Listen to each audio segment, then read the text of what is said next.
That's spawning down here in the bottom position of Pillars of Gold. Give it up for the 2016 World Champion, BYUN.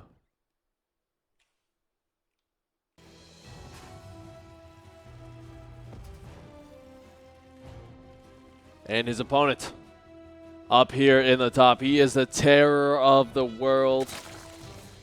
He is Solar.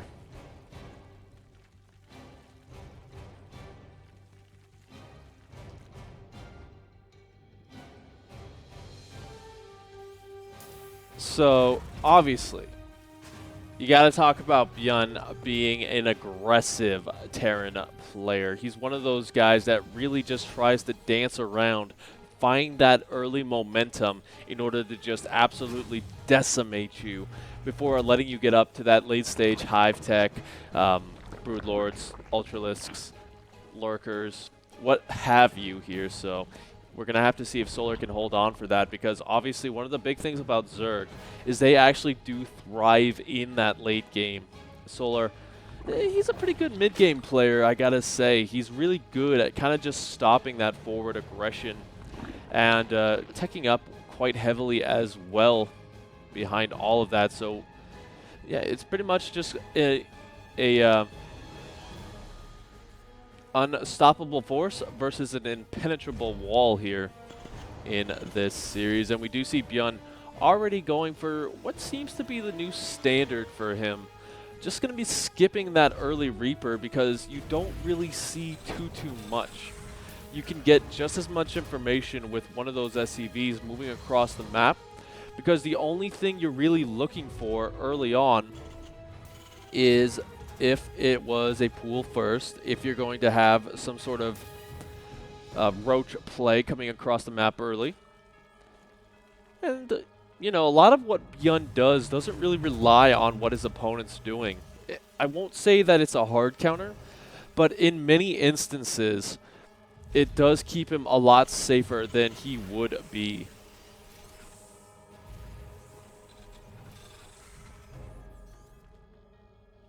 Now, on the other side of things, Solar is one of those players that does get the good scouting information. We have that early OV speed, so he will be sacking an Overlord in here very, very soon just to get that information as to what's really going to be coming his way. I think Solar is going to have to be a lot more proactive on his scouting than BYUN is at the moment, because of the fact that there are so many different early game to mid game pushes that BYUN does.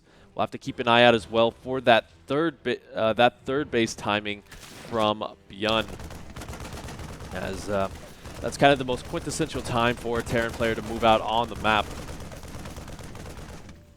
So far, Solar doesn't really get a lot of information here. He didn't go far enough to see the Banshee, and he did see quite a few Marines.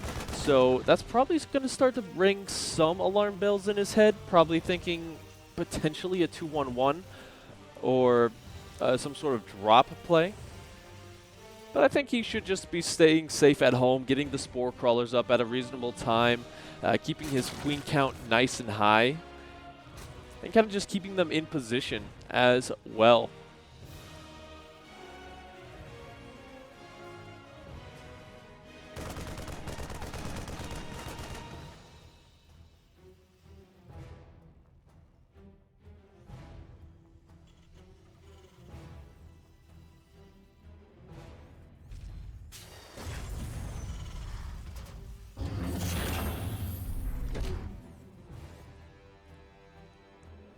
All right, so the first Banshee will be heading on across the map. He does have Cloak, but the Spore Crawlers, like I said, do finish in time, so he won't really find too much damage here as the Queens are in position. So really it's just a matter of kind of finding value where he can get it, and kind of just getting those creep tumors. Denying the creep for a little bit is okay. Not ideal, but I mean, what are you going to do?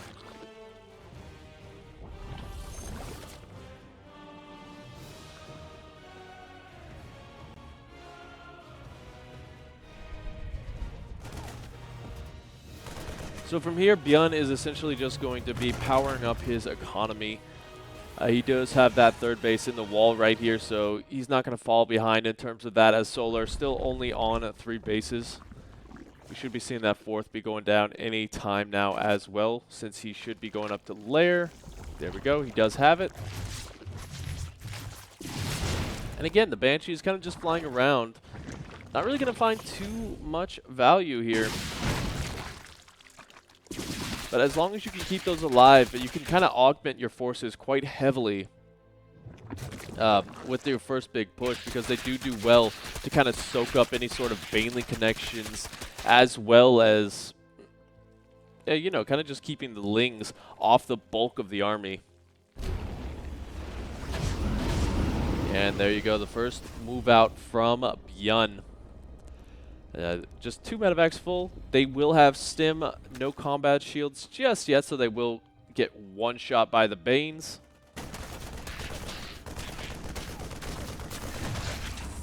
And one little fight right there.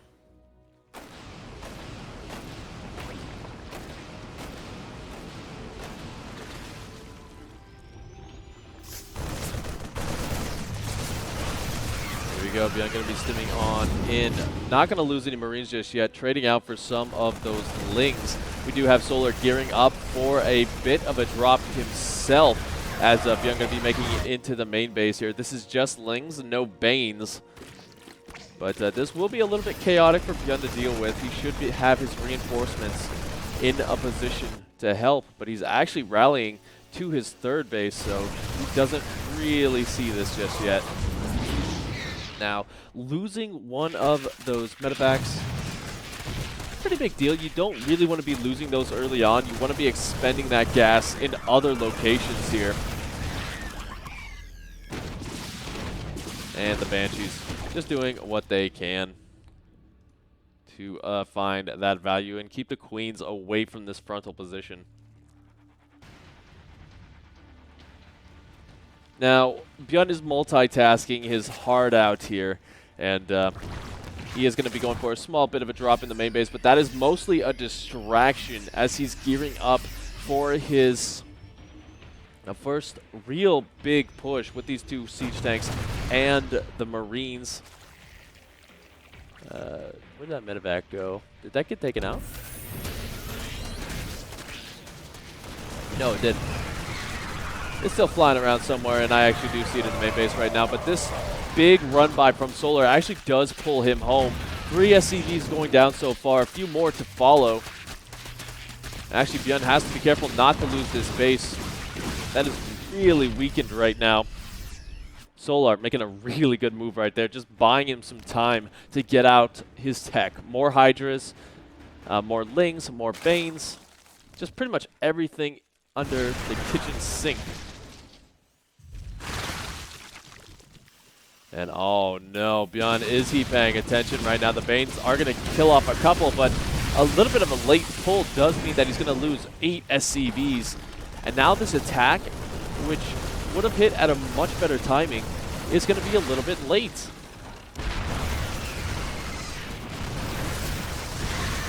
All right, some okay focus fire with that 1 siege tank, but that's not going to be enough to clean this up. So BYUN having to pick up and get out of there, losing both of the siege tanks in the process.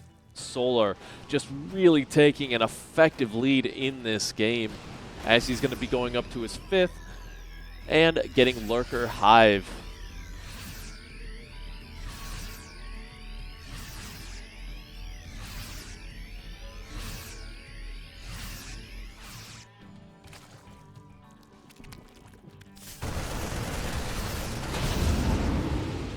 So BYUN really just having to hit the reset button here for a little bit. I can't say that he has to play it defensive, because he really can't afford to play it too defensive. He still needs to have some sort of map presence out here.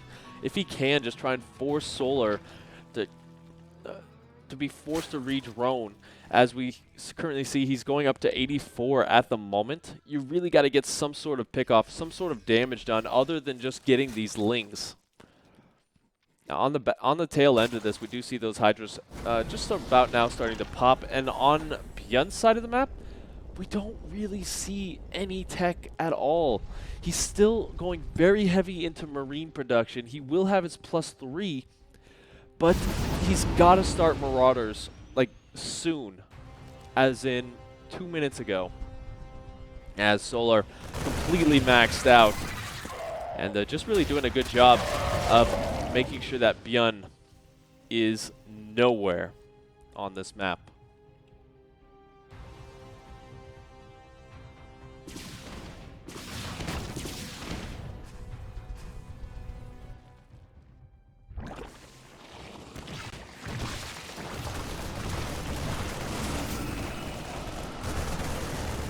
I'm going to be getting one to pick up on that queen. No, actually doesn't get it, but if he can get the lurker, then that would be fantastic.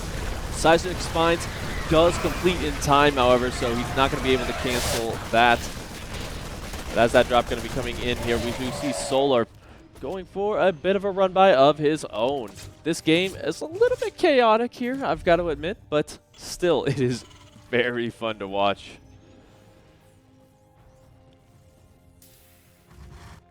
Now, we're kind of in this situation, once again, where BYUN, he's really not prepping for the late game here. He's still got pure bio in terms of the Marauder Marine, which can work out for him if he can get the decent engagements. He's going to have to trade a little bit more efficiently than normal. But I feel like he really just kind of limits himself by sticking on this very low-tier army. You know, we don't see any ghosts to snipe the lurkers. We don't have any liberators to zone them out. We just don't really have a clear-cut answer to what Solar is going for. And although he is maxed out, he's not really fighting with his entire army, as we only just see a contingent of it across the map.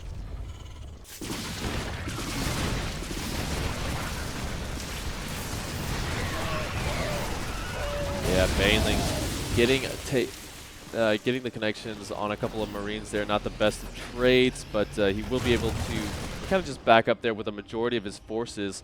And BYUN really can't engage into those 4 lurkers right now with just as many Marines as he has. But he will be able to take this base. How long he'll be able to defend it, though, is a completely different story.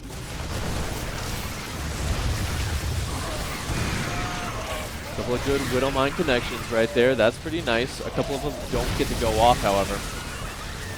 And unfortunately, the Sim City working against BYUN right there. The Baneling's going to be able to clean up a lot of this bio. This is kind of prompt BYUN to move across the map as he loses another base. Hoping that he has killed off enough of Solar's forces, he's just going to move across with what he has left and try and pull Solar back. Unfortunately, though, there is more than enough Lings. And I think BYUN, as his supply starts to fall, might be going for a little bit of a slow death here.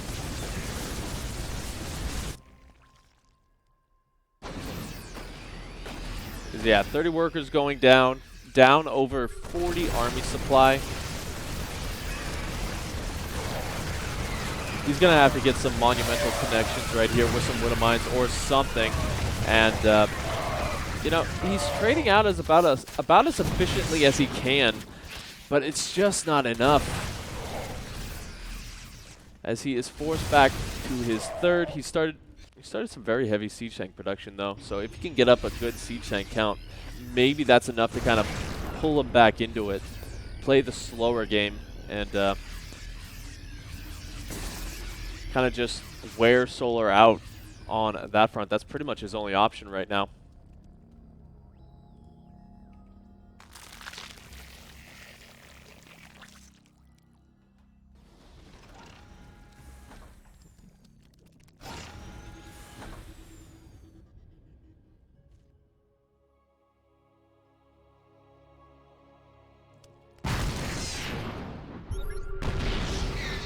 That one lone siege tank holding down the fort.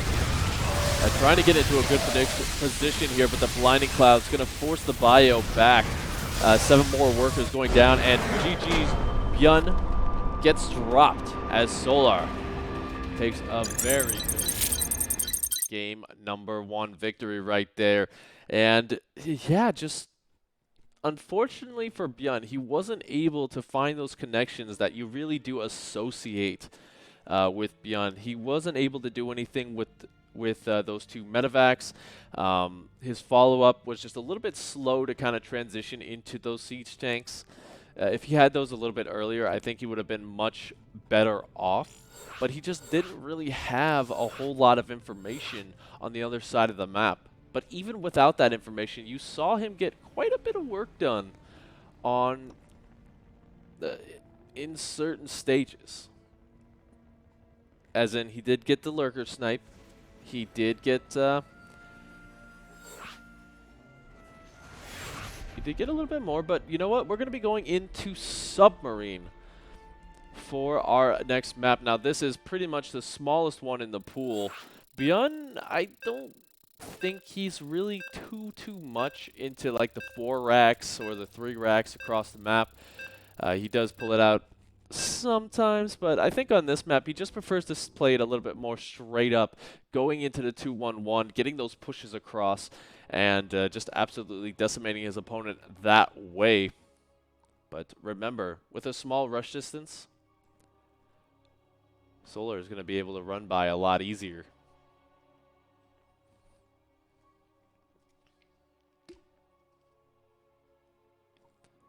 One second, guys.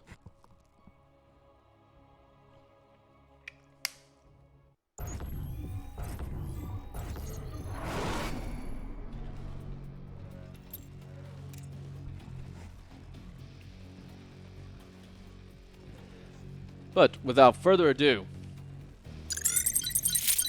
spawning in the bottom position of the map, he is our red Terran player, BYUN.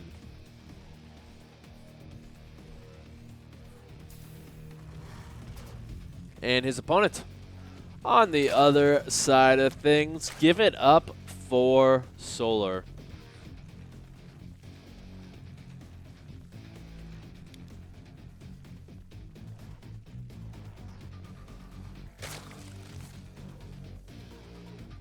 So I think the thing that people don't understand is BYUN, while it looks a bit chaotic for a lot of his builds, they're really clear cookie-cutter timings that unfortunately Solar has pretty much figured out at this point. These two, like I've said in the beginning, they play a lot.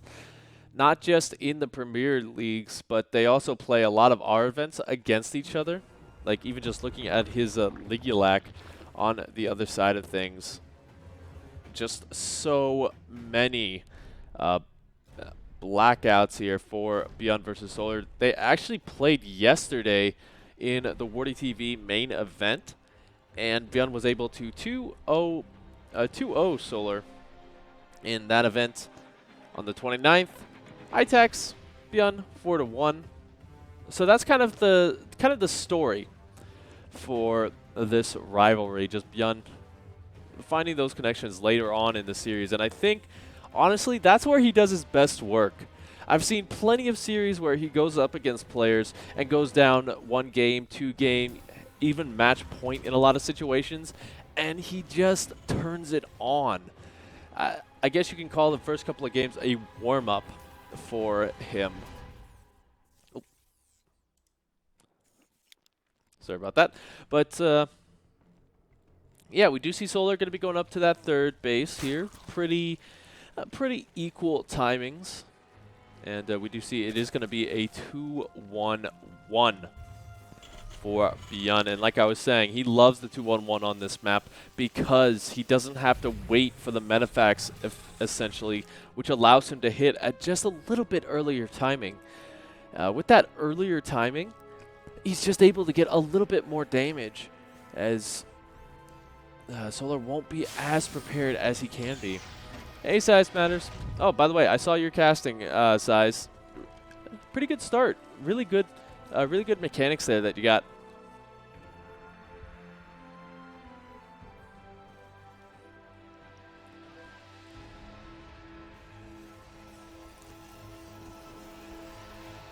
For everyone on the YouTube, just reading the Trovo chat. So now we're kind of just gonna be in a little bit of a lull here, as you know, Solar hasn't made it into the base just yet. So he hasn't seen what's coming his way, but he can kind of assume this is coming his way. So really, what does Solar have to do to defend this? The easiest thing? Probably just drop down one of his Evo chambers, start his upgrades. He can go up to lair tech a little bit. And he can also just pump out maybe 20 to 30 lings. And he'll be plenty safe versus the first wave. It's that second wave, though, that you have to be so worried about as a Solar.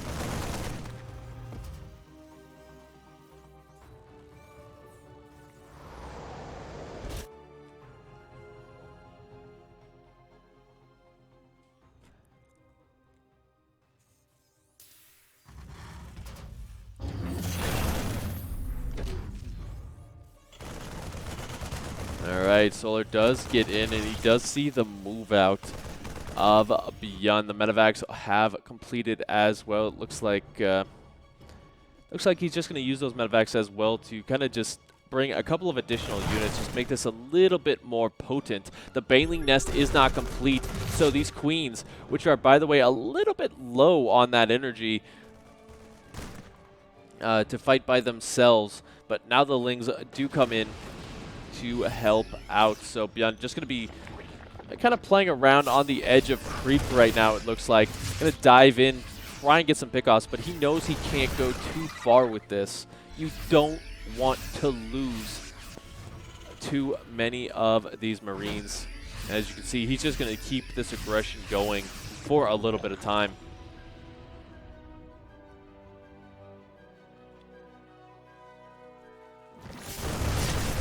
And here we go. He actually decides to pull the trigger. Gets one of those Queens very fast. That is the power of this build. Just able to get those pickoffs before you even have time to blink. Behind this, we do see he's got his third base coming up. His upgrades will start at a relatively decent time. So he's not really expending any of his macro to make this work. Getting some really beautiful connections on those Lings as well. Losing one Marine there for all of his pickoffs.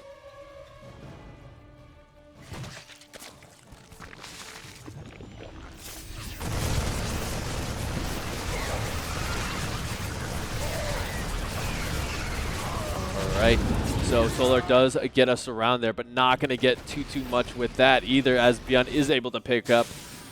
One thing BYUN is known for is his Baneling snipes, but at the moment, he doesn't even really need to do that because he's just getting such good, so many good pickoffs right here, forcing Solar to overextend with his Ling production. That means he's not droning up. He's not going up to that heavy 80 to 90 drone count. And he's really just having a trouble dealing with this, but he should be able to, just about now, start to push this away. I don't think BYUN's going to let him have too much room to breathe, however, as we do see the reinforcements going to be streaming across the map. I think there's a siege tank with this as well. And indeed there is, so Solar just going to decide to go for the Hail Mary here. Tries to get on top of the natural. The third base has landed, but that will be liftoff immediately. So Solar does have a good position for us around right now. Let's see if he can take advantage of it. The first siege tank does siege on up. Very aggressive positioning here, as this does open up the possibility for a 360 surround. But Solar being very patient right now.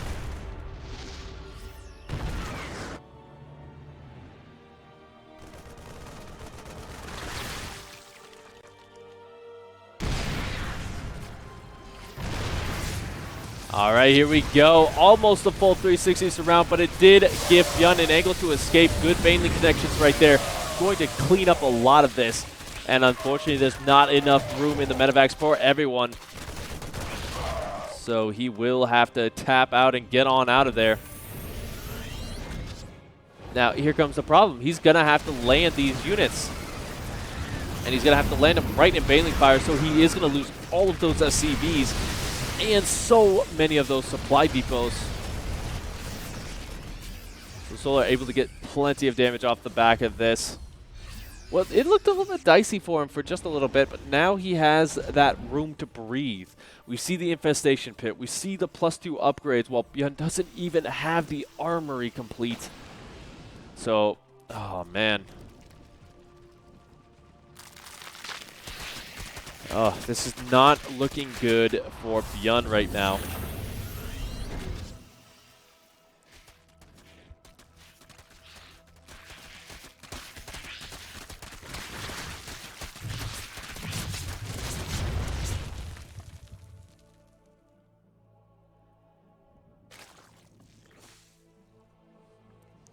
Okay, we do see BYUN kind of starting to go back to what he does best. We've got the double prong coming on in. 2 medevacs full of units, just heading straight for the natural.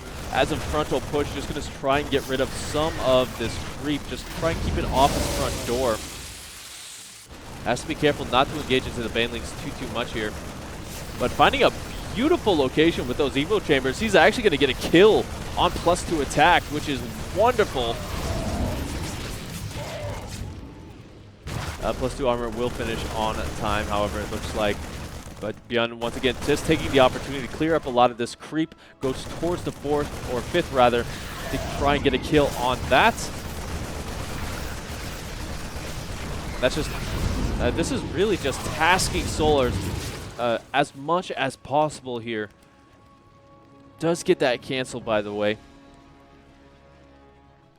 And keeps alive a good majority of these units as well, so it may just seem like 5 drones are the only casualties, but as well as getting that upgrade kill, as well as kind of just keeping Solar back and forcing him to make pure Ling Bane right now, when he would rather be making Ultras, Hydras, Lurkers, whatever you want.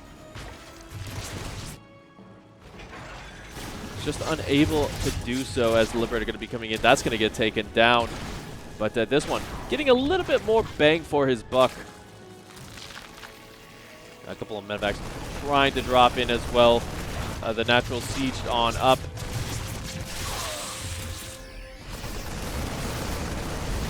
And yeah, BYUN just doing whatever he can here against an almost maxed out Solar. He is getting those good trades, but he's going to have to get better than a good trade if he wants to stay in this one, as he's currently down over 30 army supply.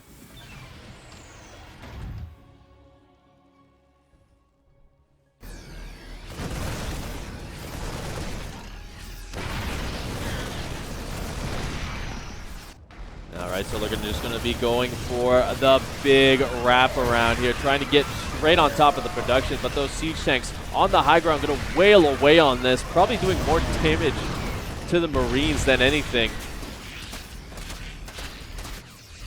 But he is able to clean that up without taking too many losses right now.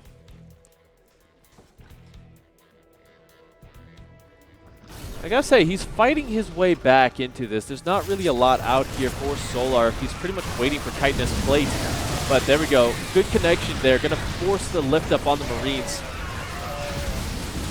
And the pull is enough to get rid of those siege tanks. We do have that drop coming into the main base, but that is gonna get taken down. And this is kind of the thing. BYUN is cost efficient right now, quite heavily, but as that Chitinous Plating comes up, it is still mostly Marines here. We see the additional racks being thrown down right now, but that means Marauders are a little ways away to help deal with that.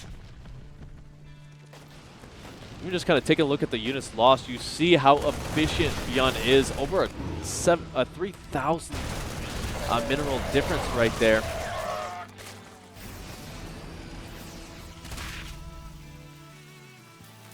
And he's surviving pretty darn well. Have to see if he can do it again. One of those siege tanks gonna have to get lifted up right now. The Baneling's getting a really good connection on the Marines there, so this position is forfeit, and that's where BYUN was really banking his future on, as we see the two CCs getting taken down. While BYUN has done quite a bit, I don't know if he can survive much longer. We'll just keep an eye, though, as he still has the army supply advantage.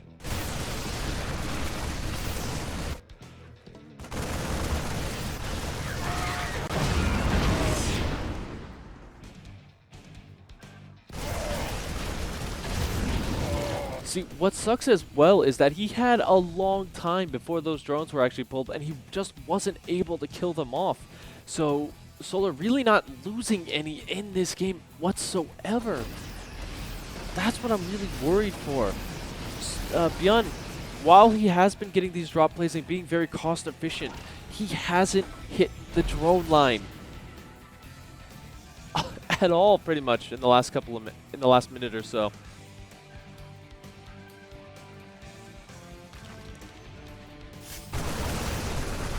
Nice.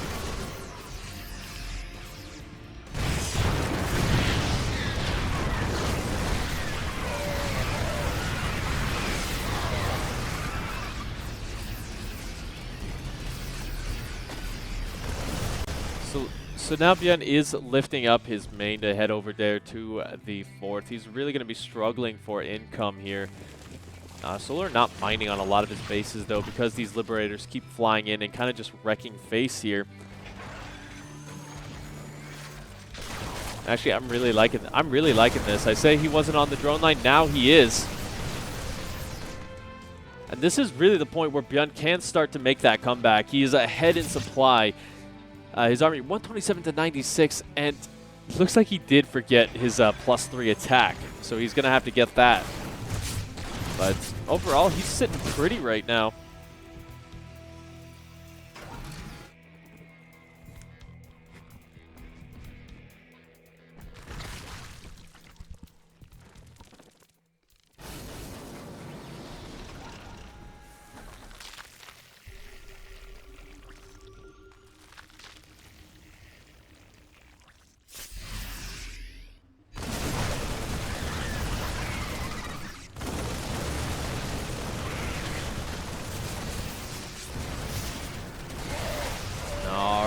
Solar is going to be diving on in here, but that siege tank line is pushed very far back, so this is going to be a very costly fight for Solar.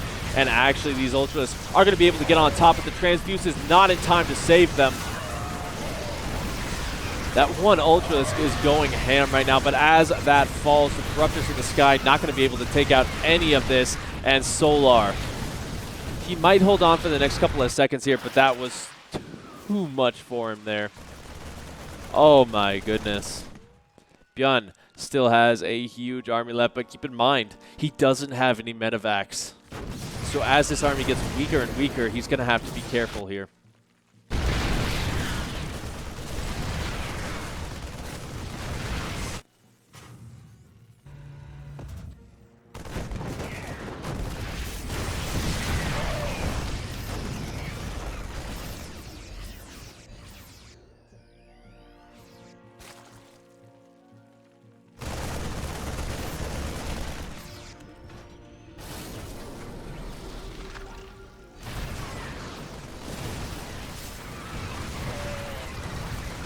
Here we go. Those Marines and Marauders really weak, so the Baneling able to get a pretty good connection there, but it's just not enough. BYUN tying up the series. One apiece.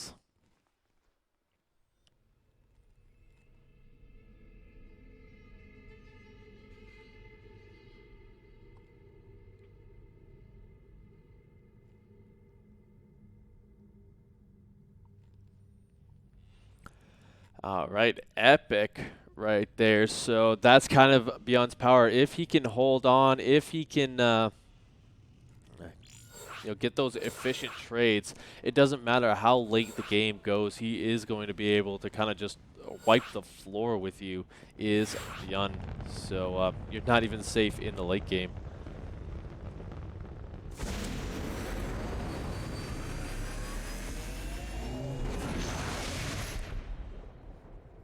So we are going to be hopping into Jagannatha for our next map.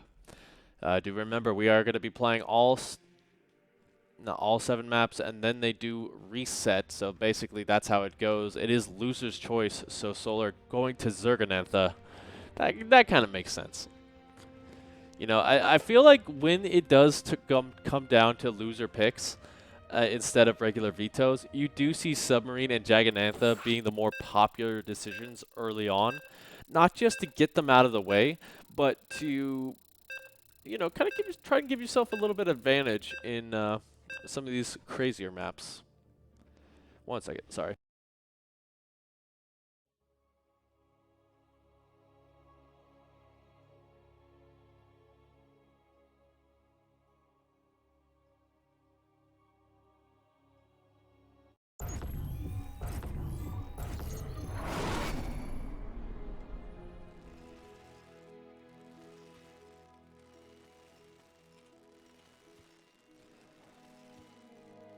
Thank you for that.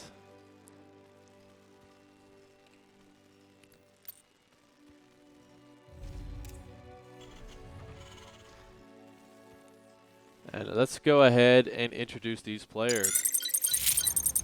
Spawning in the bottom position as our Red Terran, bringing it back to keep himself alive. He is BYUN.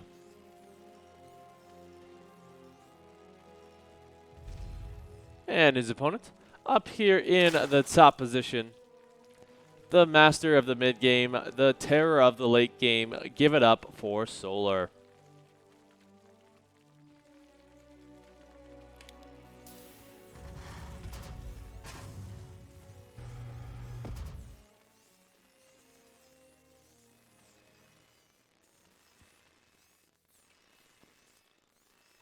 You know, one of the things that I've been loving recently is that I've kind of figured out that I don't have to observe by myself. Instead, I can just switch over into the e-news stream. If you guys don't know, he is our Korean caster for tonight, so you can check him out on his channel if you're looking for some foreign language streams. But it just makes it so much easier not having to worry about catching the fights, because if they're missed, then I can just blame someone else, which gives me more time to kind of analyze here. And as we see, neither side really going for anything too crazy. Jagannatha is a bit of a smaller rush distance map. Even though it is so large, we do have those acceleration zones down the middle, which means that those units are going to absolutely speed down the map. And you can even see BYUN wanting to be a little bit safer because of that rush distance, is going to send the Reaper across to get some scouting information and maybe a kill or two.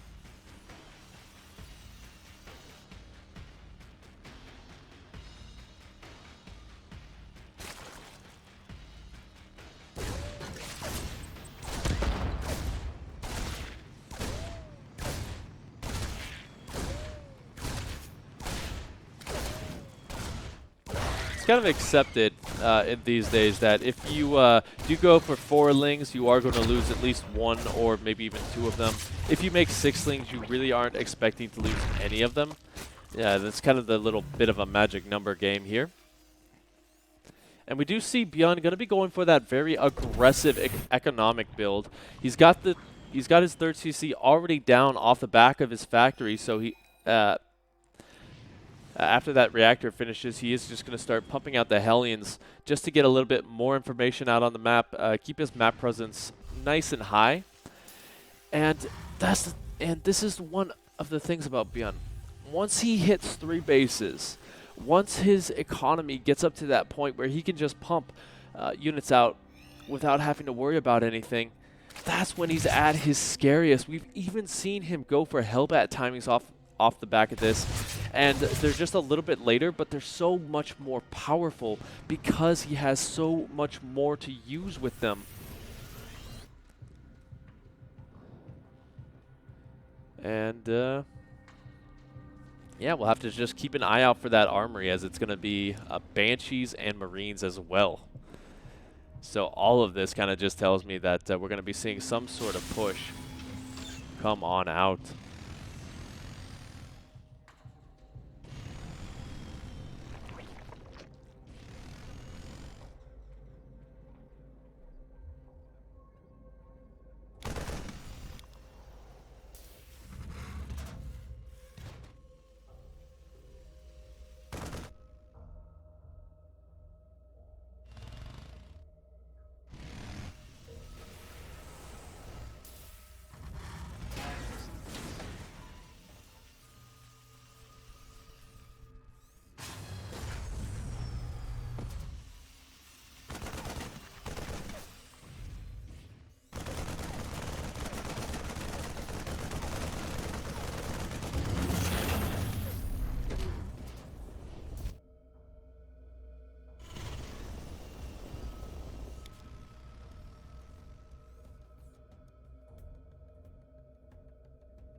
Sorry, was having a little coughing fit.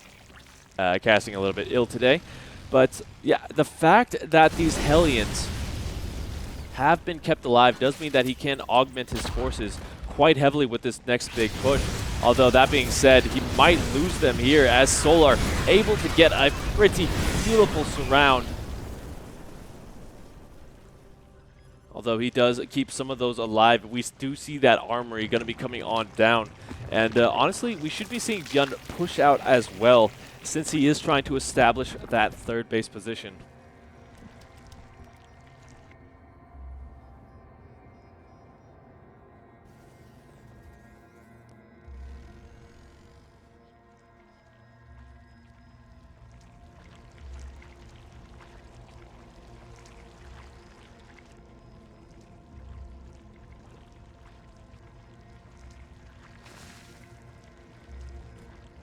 Finding a beautiful spot to put those siege tanks. We do see Solar going to be trying to pick off the reinforcements, but no dice here. The Banelings going to be coming in, but actually coming in a little bit disjointed. That's going to allow that siege tank to get a pretty big focus fire there. And actually, that's going to be enough to clean up all the Banelings. There are still a lot of Marines here, and while I don't think BYUN can kind of close it out from that position, he's still able to kind of force more unit production out of Solar when he really wants to get up to a few more drones. The Banelings as well coming on in, but they're not going to be able to find anything. BYUN is paying attention this time, and we do see he's going to be re-establishing this position on the 4th.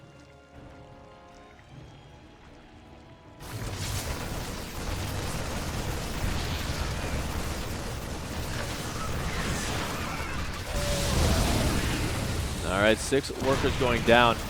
Just going to try and bait those Banelings away from the siege tank so that he can kill them off.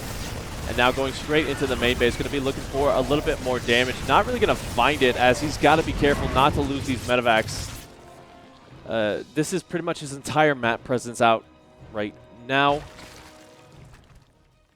And yeah, the funny thing is, BYUN is still ahead in terms of that army supply. 62 to 50, taking a look at that. And that does mean that he is going to be able to continuously rotate around here, keep that medevac alive, and just try and pull the army away from his next big push. He's sticking with attacking on one siege tank. I'm not really sure I agree with that so much, because as you see, it just goes down so quickly. BYUN not really splitting as well. He kind of just does prefer to go for the snipes on those what do you call them, Banelings.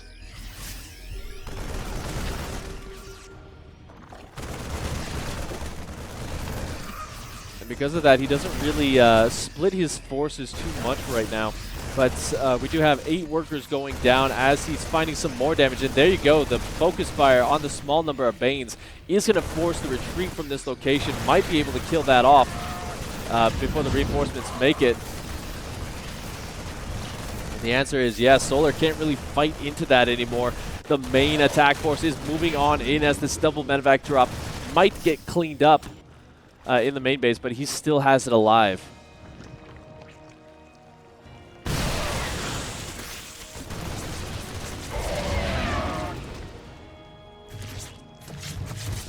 Solar finally starting to kind of inch his way forward with that army, but BYUN is just really making him sweat right now, as he has not let up the pressure at any point. Now, Hive did complete off the back of all of this, but what is he really making at all here? He doesn't have the Lurker Den just yet, so he's just now being able to throw that down. Without that, he's not going to be able to get that positional damage. Even with the Vipers, BYUN has just spread his siege tank line so thin that Blinding Clouds aren't going to be as effective. Oh, a little bit of a stutter there, probably Enki.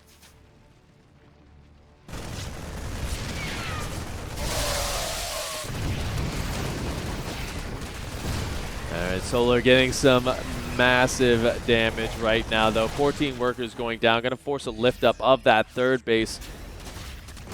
Might even get on top of the fourth as well. The SCVs are going to be able to repair that, and these there is no banelings to help out. So while he does get 26 workers, he's not able to kill off any of the bases. And so that does mean that there is plenty of mule energy. Now, that being said, Solar, take a look at that income advantage. Over 2,000 difference here as we see the big engagement coming on in. The siege tanks getting some beautiful connections on top of the Banes, but BYUN still going to have to get out of there, sacrificing a big chunk of his army. My goodness, Solar making it work. BYUN is not done, however. Even though he's kind of been forced into this defensive position, he is still trying to poke out, keep Solar from getting too close to his bases so that he can rebuild what he has. We do see that 3 medevac drop as well, getting a cancel on the 6th.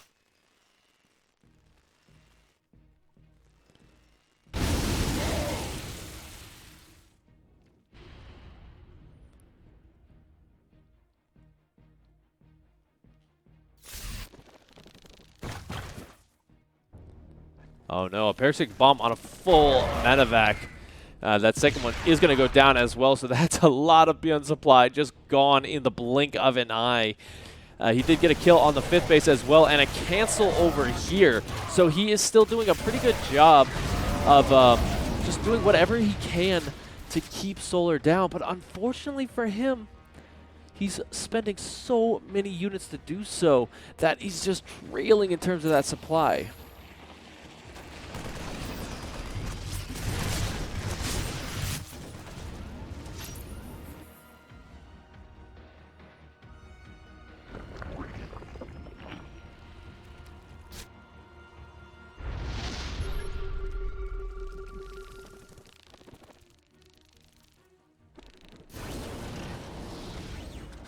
And now with the bases so far spread apart, we do see that that 5th base is pretty far away from BYUN's 4th, so that's going to be a little bit more difficult to defend. Solar can really just kind of rotate around these positions, and he is going to be moving on in here. The siege tank line going to keep this back for now. Has he actually morphed in any lurkers? He does have 8, and they're all right here, right on top of BYUN. 2 of them will go down very quickly, but he can't engage into it with what small forces he has. On the other side of the map, he does get cleaned up as well. So Solar, even though I think BYUN is doing a tremendous job of fighting his way forward, I think Solar is kind of just doing a death by 1,000 cuts situation here.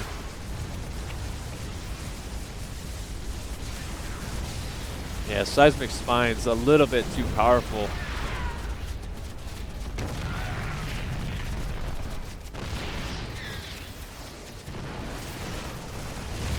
Oh, actually, if BYUN can get on top of them there, just focus fire them down. If he can get rid of the lurkers, I think he's in a better spot.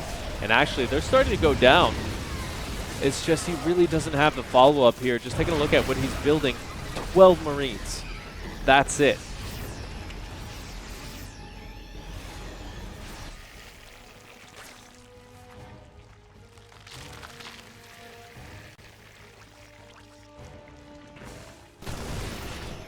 So now BYUN kind of knows that he's up against the ropes, so he is going to be moving across the map, just trying to re-establish his 5th base location, dropping mules like crazy, I'd imagine, just to try and re-catch back up and get back into this one. We have seen some miracles out of BYUN right now, but he's just not really taking the engagements that he needs to on top of these lurkers. With the Parasix bombs coming in, that's going to be a lot of that healing energy gone.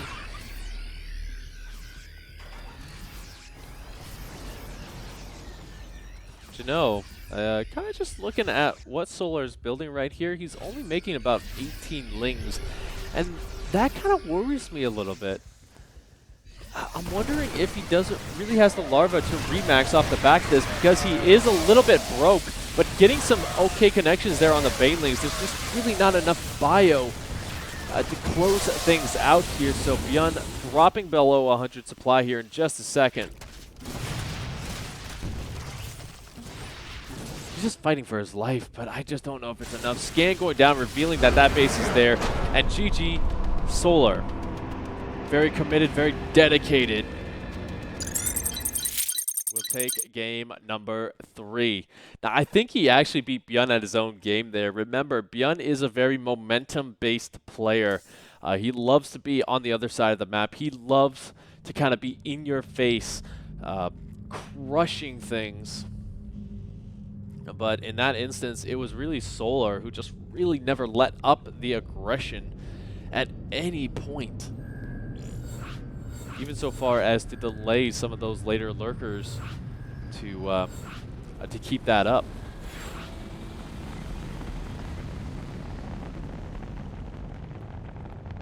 Hope you guys are enjoying. Make sure you check out the Matcherino page with exclamation point Matcherino. I believe we do have a code for today as well. So using that, we'll probably add 50 cents to the prize pool.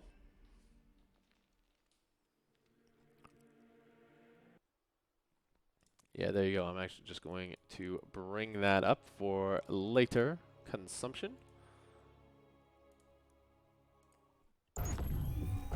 Oxide is our next map.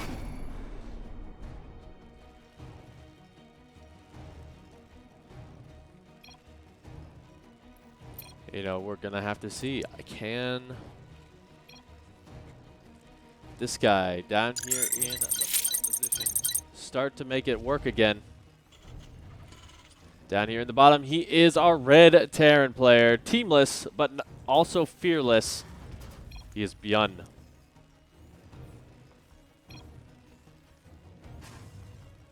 And his opponent up here in the top, representing Kaitsu Gaming. He is our blue Zerg player, Solar.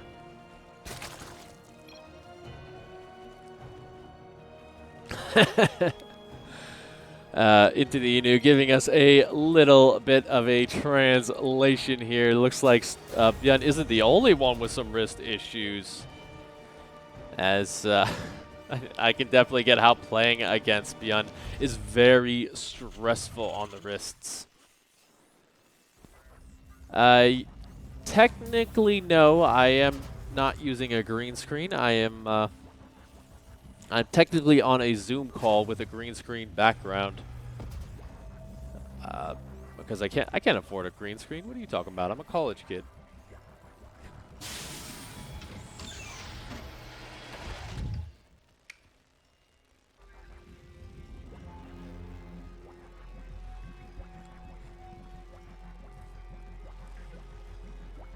But once again, we do see BYUN just going to be skipping the Reaper. We should potentially see him toss down an SCV scout across the map, however, just to make sure that nothing too crazy is coming his way. Looks like that's not entirely the case right now, as everything is pretty well timed here from Solar. And yeah, it's going to be another 2-1-1. Oxide is a map that really does lend itself to that kind of follow-up, because around the third base location, you do have a beautiful siege tank spot behind the rocks, behind the pillars as well. And just fights absolutely everywhere. So into the Inu, wanting us to know what happened.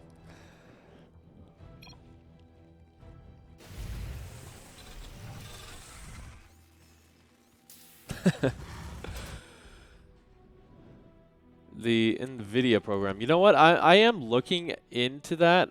I don't know if my my graphics card supports that one though.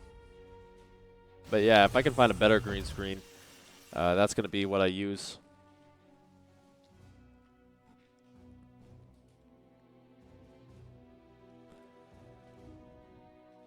Anyway, coming back to the game here, Solar does want to get that information. So once again, he springs for the early OV speed.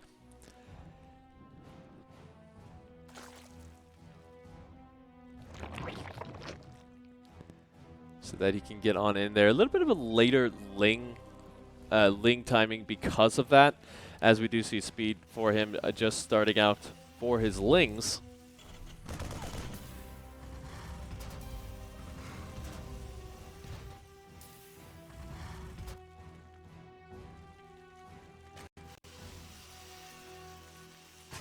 All excellent suggestions there from the chat. I really appreciate them.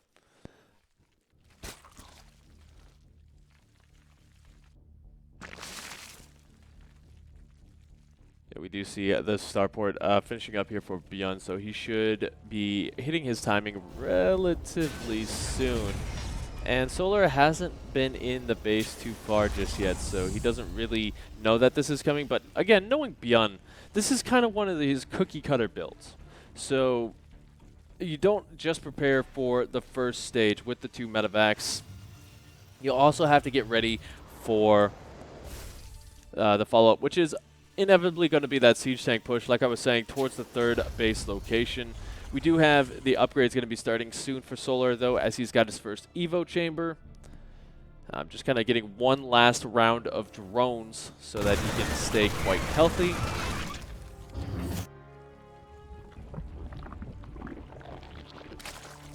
And here we go. Solar does find his way in, so that is going to slow down this push just a little bit with the reinforcements, as they do have to drop to defend this.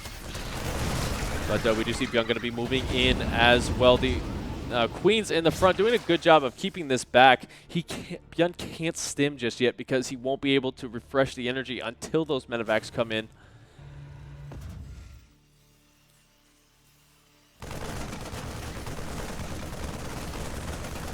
But Solar does see that it's going to be that siege tank follow-up. And here we go. The stim has begun. Instantly, 1 Queen target fired down. So that will fall. A second one just barely surviving until it doesn't.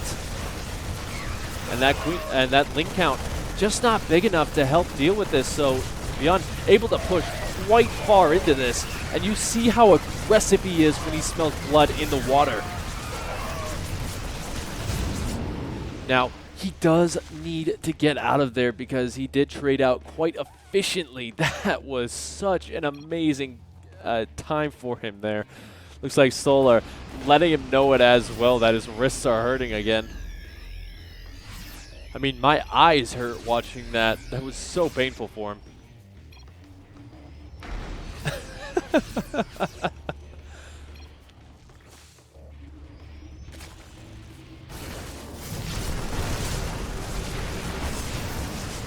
But even more Queens going on down. The Baneling count's not really in high enough numbers, so BYUN is able to just snipe them. The last one might barely eke his way forward, but the siege tank in the back is just wailing away on these Queens. BYUN saying ETA eating, marine control. You know, these two are very friendly with each other. It's always fun to see, but you know what? This game is anything but friendly. Unfortunately for Solar, I think he just took a little bit too much damage with that first big push, allowing BYUN into this position. So the only thing he could really do here is start to cut off the reinforcements, kind of bring the momentum out from this situation. But there you go, just fighting off the creep. The Baneling's not going to be in high enough numbers, so the siege tank's going to be able to get plenty of splash damage in. And it is just pure Queen defense right now, as he's waiting for more and more Banelings.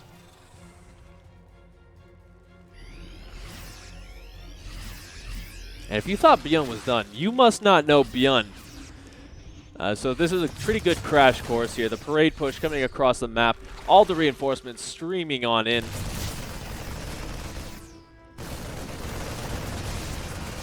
Queens don't really have a ton of energy for transfuses just yet, so they're just kind of skirting the edge of the creep, making sure that he doesn't take any damage to the Banes. Very defensive position as well with this siege tank, making sure that Solar can't get on top of that. We do have that run by coming on in.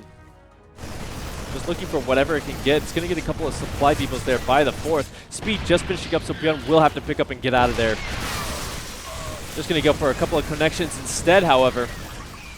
And while he does lose the siege tank, he is going to gain so much more. It's like the reinforcement's getting caught out. But again, there's just not enough for Solar here. He's trying to kind of get these run-bys to pull BYUN back, but that's just not BYUN's style. Take a look at this. He's lost about 10 Marines, killed 2 of his own. Funnily enough, it doesn't tell you when it uses stim. But just overall, now BYUN getting the better trades here. All the Banelings also stuck behind the Queen, so they are not going to be able to join the fight efficiently here. And yeah, GG is called. Solar realizing that he can't really stay in that one for too much longer for his sanity. And just, yeah, I think Oxide is kind of the quintessential BYUN map. A lot of people will say, oh no, it's probably Submarine. No. Bad. It is definitely Oxide where he finds the most damage, the most work overall. Oh, wow, that one hurt. That one was painful. Solar, you guys said it best. He's really good micro. He's really just a solid player. It's just at the end of the day, BYUN a little bit too aggressive for him here.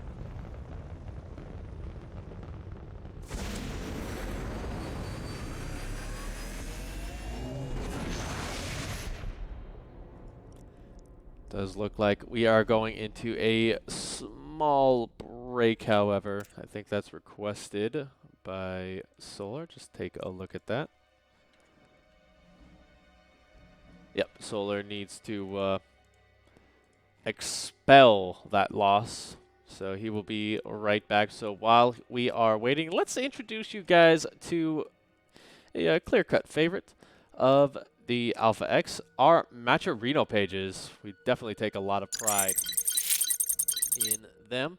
So if you come over here, you can check out the, this is the tournament, the Ultimate Battle number 4, BYUN versus Solar.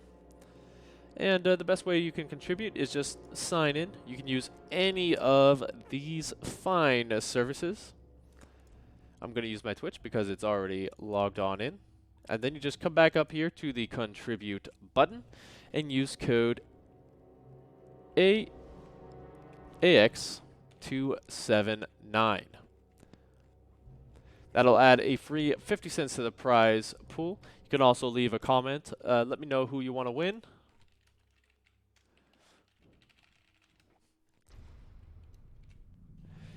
And hit the contribute.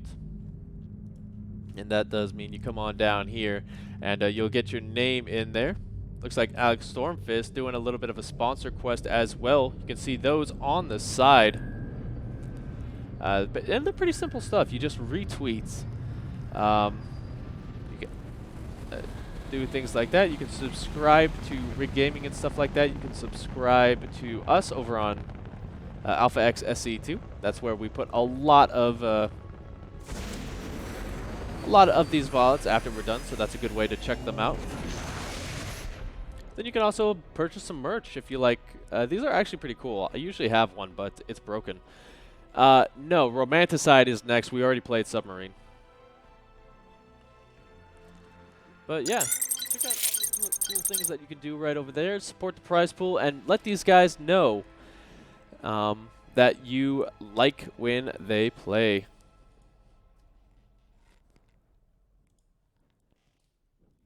Wardy 2021 looks like got a little bit of a conversation going on. Have a good night, Size Matters.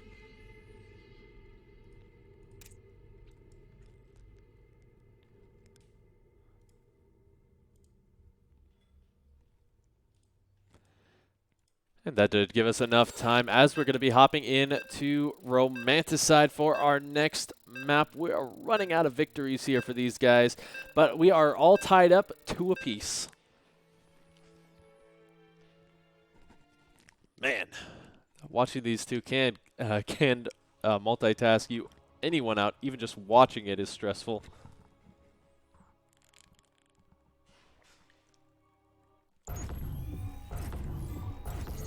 Hashtag green screen problems right there, trying to get a cheeky chroma key.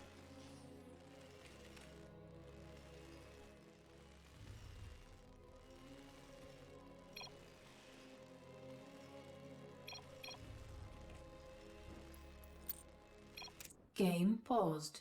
Looks like Solar requesting a quick pause as well.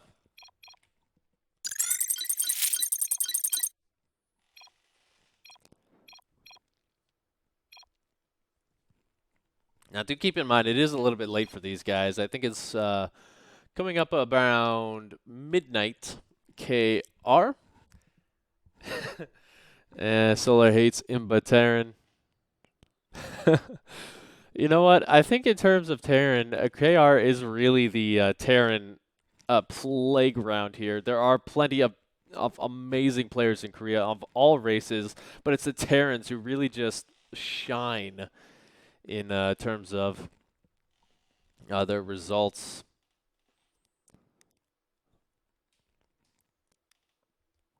Huh, I thought he just went to the bathroom. Interesting. You know what? BYUN does dislike this map a little bit. There are a lot of angles for Solar to kind of get in and get that backstab, and it's a little bit more difficult to kind of push your way across the map. Again, he loves to push across the map. That's kind of his thing. But, you know, he still has a pretty good record on it. Thanks for taking a rest. I guess BYUN is a little bit sleepy as well. Not sure. Did these two actually play today in the ESL Pro tournament? Looks like we just got a minute here, guys. So bear with us.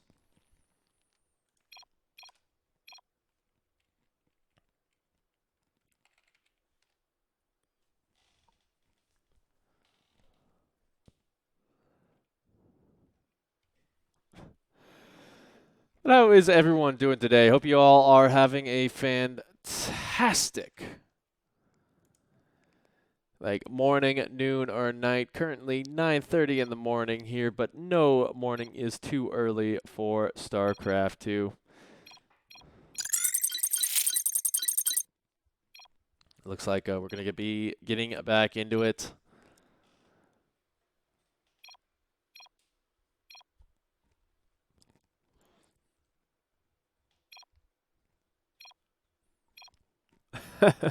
I thought we were anyway.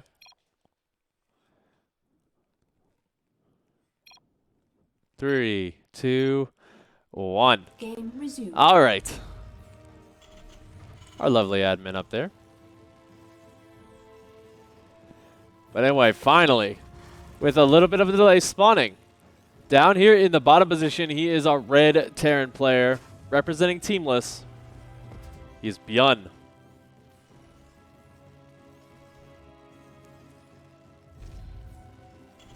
And his opponent up here in the top, representing Kaitsu Gaming, he is Solar.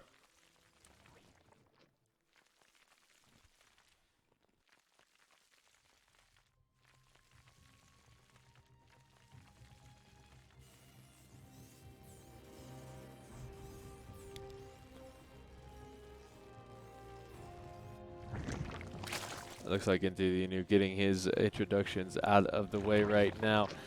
We do see Solar playing it a little bit more standard as well. He doesn't have any crazy shenanigans to start things off on this map, while BYUN, we'll have to see if he does decide to skip the Reaper once again.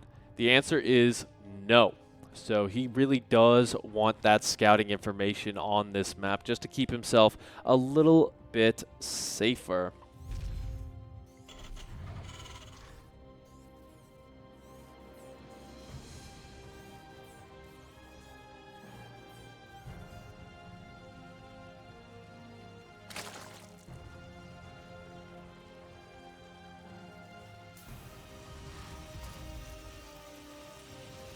Yeah, the real question comes down to it. where in the map can really BYUN go? We are going to see Solar take the interesting third base. We have seen a lot of players in the recent times just kind of decide to take the low ground position instead because it's a little bit more easily defensible. Even with the rocks right here, those are a lot easier to kind of take down rather than dealing with that mineral line, which kind of just blocks off those siege tanks. But here we go. First couple of Reaper shots going to go off. Good micro on the Lings, just going to keep those alive for as long as possible.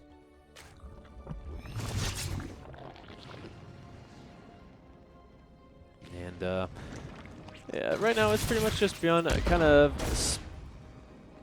just looking for any sort of damage that he can find. He hasn't jumped into the main base just yet for any scouting, because there's really not too much to see, and this is the reason so many Terran players have kind of just started skipping the Reaper in this matchup, because you don't really get a lot of utility for it early in the game. Looks like we are going to have the Hellions and just go straight into potentially Banshees here. I do like that move. We don't see that third CC. So not trying to be too aggressive in terms of that economy.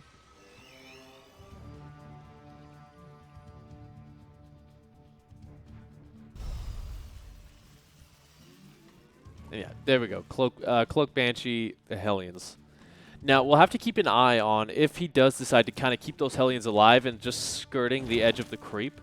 Because if he does so, then he's going to be able to augment his first big push across the map. A little bit supply block there. That's uncharacteristic. English. Terrible. Never use it, guys. A little uncharacteristic.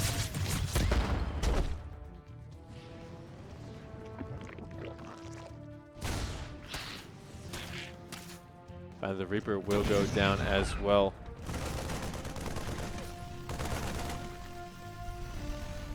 Yeah, Solar is going to get in here, get a little bit of information, and we do see that armory going down. The question is, where is it? And did it get spotted? So far, the answer is no.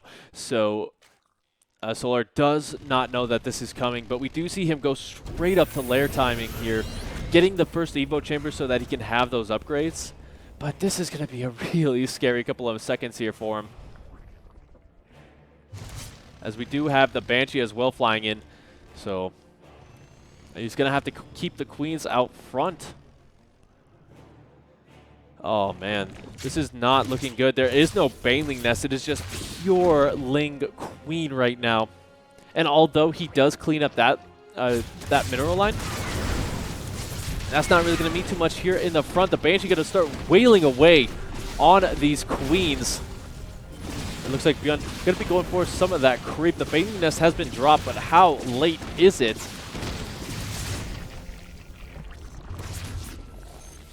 BYUN just being very cautious with his units, not really overextending at the moment. Instead, just going to be bringing those home to deal with the Lings coming across the map.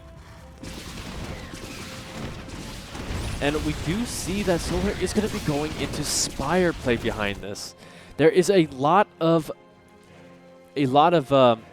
dead space around the main, just there in the bottom 6 o'clock position. So he is going to be able to kind of just dance between there and the third pretty handily, as BYUN just going to be going to bio once again.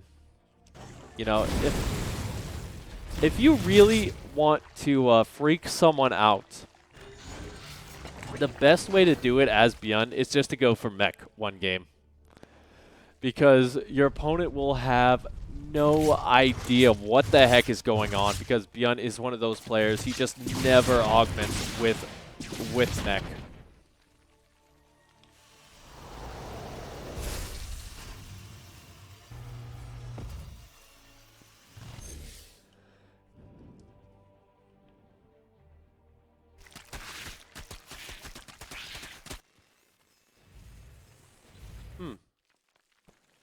Interesting, though, that he's going for the second armory. I think that's actually a big mistake. He might not know that he already has one, which is kind of funny, considering that you know, he did go for a Hellbat timing.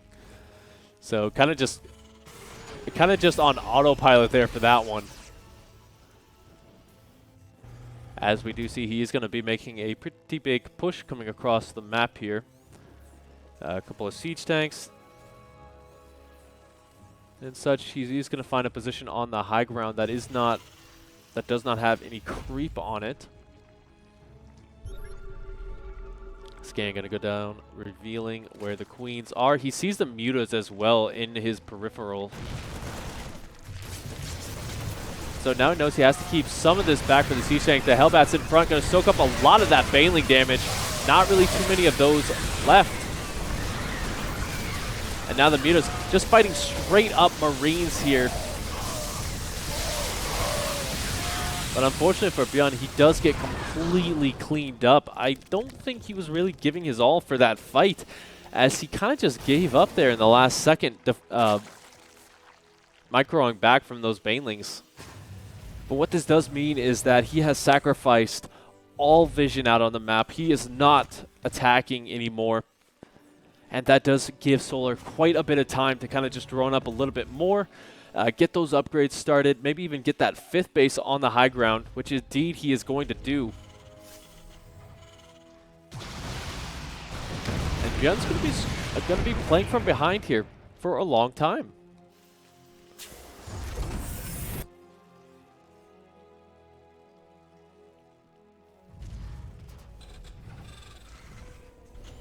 Now, one thing about Lingbane Hydra that is kind of known is that usually you do kind of stick on that lair tech for a little bit longer because the Terran player is a little bit more aggressive. So you're consistently having to remake the Banes and the Lings, and you just really don't have the power to kind of go up to Hive at an efficient timing. But the fact is, since BYUN has pulled back, since he's playing a bit more of a defensive game right now, we do see that infestation pit go down. We do see him going up to a much faster Hive. And that's just such a powerful thing for him right now, as he's almost maxed out. So he's not going to fall behind in terms of those upgrades. And we should probably see him go up to Lurkers. I think that's... No, never mind. Excuse me. It's more than likely going to be Ultralisks for his next one.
Yeah, I'm sorry. Yeah, I'm sorry. Very long coughing fits here. Apologize. I just don't want you guys to be grossed out.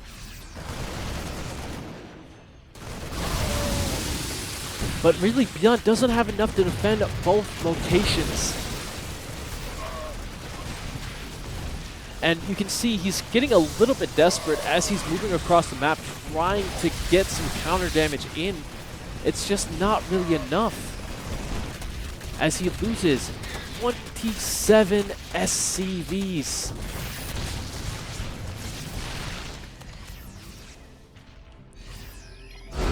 And yeah, there you go.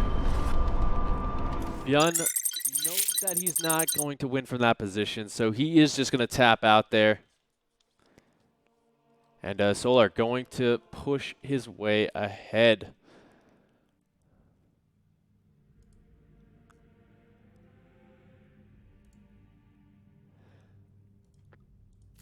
Don't know the next map just yet. It is going to be BYUN's choice. Once he tells me, I will let you know.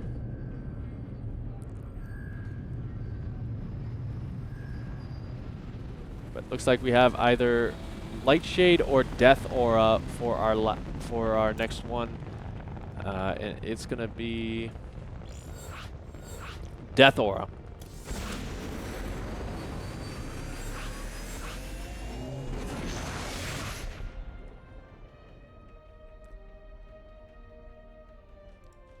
Yeah, I know, right? 11 games, all of them are being played. So basically they do get money per map win, so that's why they're really going all out in these early games. And as we go on further into the series, we are going to be seeing some sort of cheddar, a little bit of cheese, just because these guys are pretty tired. They've been playing all day. I'm sure they were doing something with the ESL Pro Tour that was happening earlier. And I'm just taking a look at here.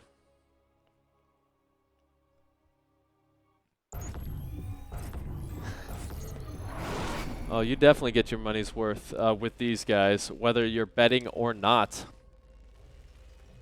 You know, just epic games all around. And I am glad to have you all here to witness them.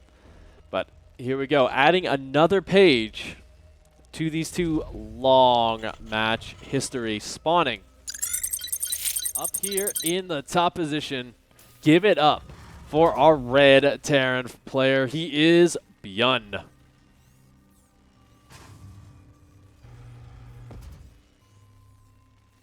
And his opponent down here in the bottom in the blue trunks. He is Solar.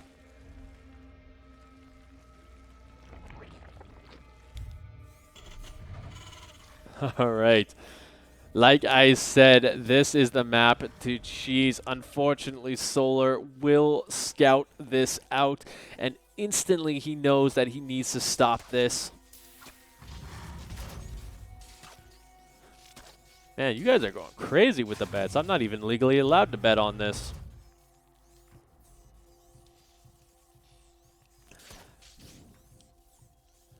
But already the SCVs are going to start to take some fire here. One of those racks will complete. This is going to slow down this push a little bit here, just from the fact that that SCV really having to delay that second racks. But it's just not looking really good for BYUN right now. It's illegal. It's illegal in my country. Online sports betting.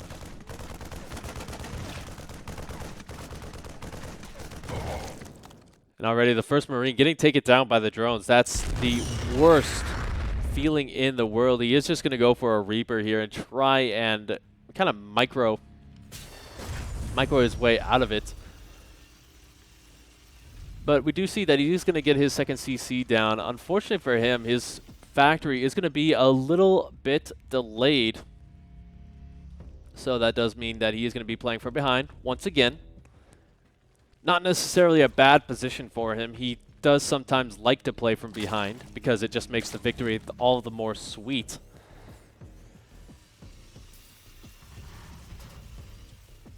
Yeah, he is just going to have to lift up and come on back home here. Solar going to get a little bit of a scout with those Lings as well. Just going to keep an eye on everything. Oh, USA. Unless you're in Nevada or New Jersey, you're not allowed to bet online.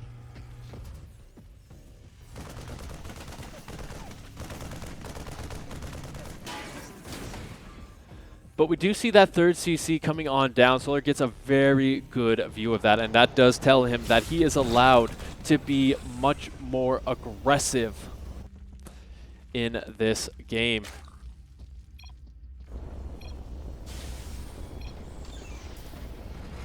Yeah, Solar.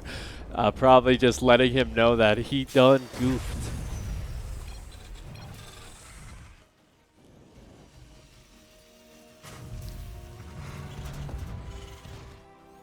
As we do see 1 out of 9.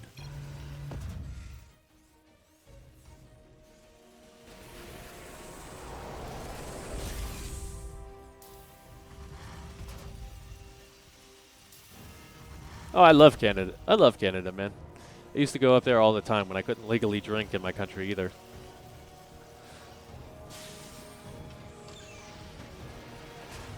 But we are going to see the Hellions going to be coming out, so it's still just trying to re-establish himself out on the map. However, he can. BS is called by BYUN apparently with his chat. And yeah, it can be a little BS losing your cheddar like that. But here we go. The Hellions just going to be flying on around.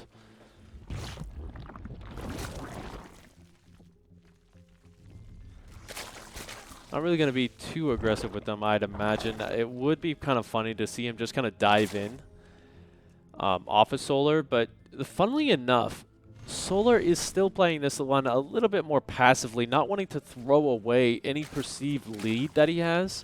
So we haven't seen him go for any sort of Bane bust to kind of punish the fact that BYUN really didn't have anything. And the Hellions actually are going to dive in here, getting 11 drone kills, a beautiful lineup there for him. Total of 13, and I will certainly take that trade any step of the day. 650 minerals to 400. There you have it.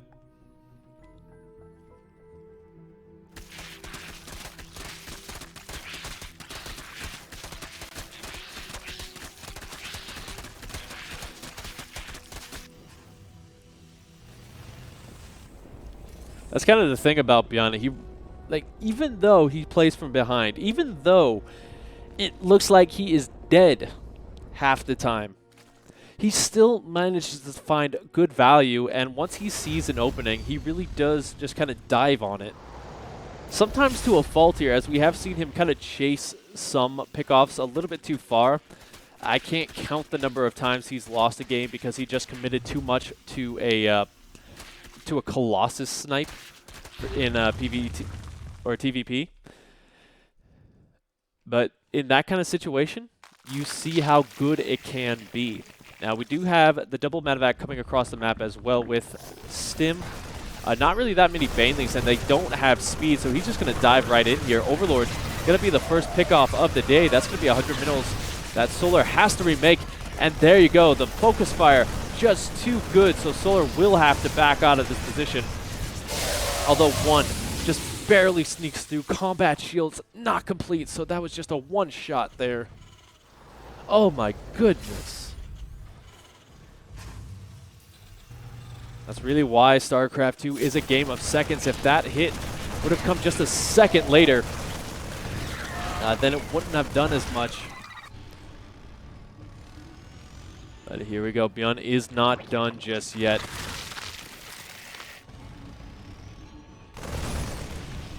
We do have the Seachank going to be popping on in for a little visit. Nice position, I got to say. That's going to give him quite a bit of range over his army. And actually Solar being a little bit too overeager there to get in on that action. will lose a ton of queens.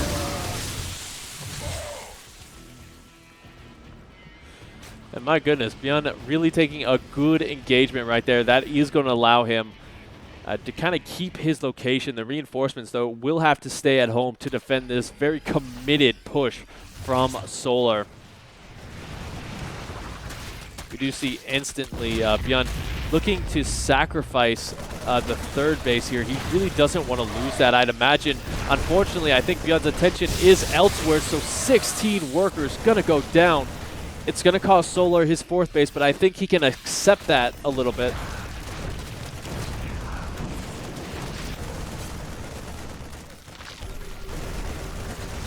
The Hellions in the front just doing what they can to keep those Hellbats, or the Banelings, off the army, but Solar just going to focus fire those down. A little bit of miss micro there from BYUN is going to cost him so many more Marines than he really could have lost. And unfortunately, this push, while dead in the water, is still finding a little bit of value. Just a little bit, though.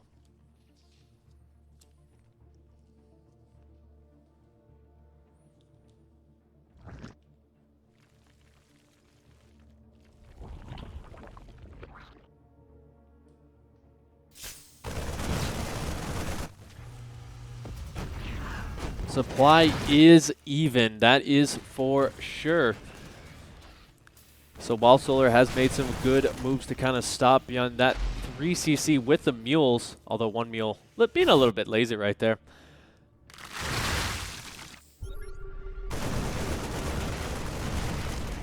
That's kind of the power of getting that third CC so early as well. We do see Solar going to be coming on in here. The Siege Tank going to save the workers. So that helps out quite a bit. The reinforcement's going to be able to clean this up, but the supply depot wall is gone. So he is going to have to remake that, as that is a huge...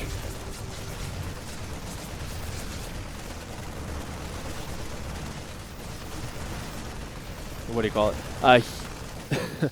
A huge delay here for BYUN. I'm forgetting English, and it's only morning. Jesus. Here we go, the full-on surround. BYUN does get trapped, so he will have to sacrifice the Siege Tank. Gets out of there with 2 medevacs full of units. So I gotta say, in this instance, I feel like BYUN is just making a couple of missteps, making it harder in this game. We do see Solar as well going to be going up to Hive. He has the Hydrogen down, so that's going to be for Lurkers. And really, Solar, he is behind in terms of that supply. Take a look at that worker count and the army count. And the drilling claws, even though there's absolutely no Widow Mines anywhere on the map. But if he can get up to Lurkers, we saw how powerful he can use them, or how he can utilize them powerfully. But once again, we see BYUN being a little bit unresponsive. And by that, I do mean that he's kind of pulling everything back to defend these run-bys, which is just giving so much room to Solar to explode again.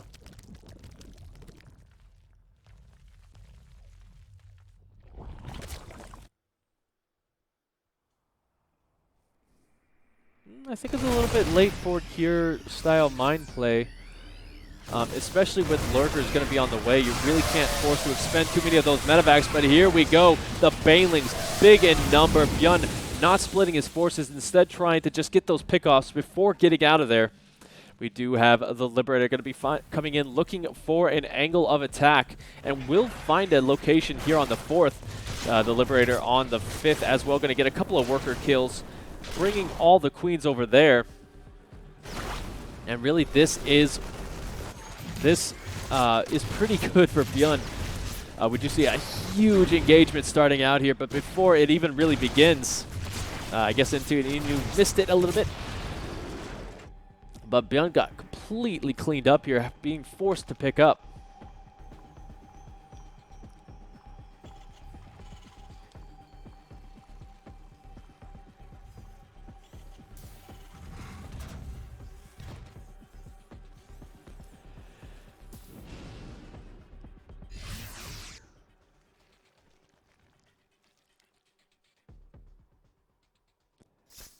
Now BYUN completely maxed out. He's still trying to find this location, and the lurkers actually completely exposed. That is a huge connection there for him. There are no siege tanks to kind of back up this army, but he doesn't really need them at this point. He just needs to take a good engagement here. The splits off of Creek doing wonders. Now, as this fight goes on, BYUN is still building up a bank. We did have a parasitic bomb go down on the medevacs, but BYUN doing a huge counter drop right there. Unfortunately, that does take his attention away for just a second. There's quite a few bio units over there, and his drop does get cleaned up. But there's just no lurkers to back this up. A blinding cloud's almost a little bit too powerful here. Solar struggling to keep up with production as he is skint broke.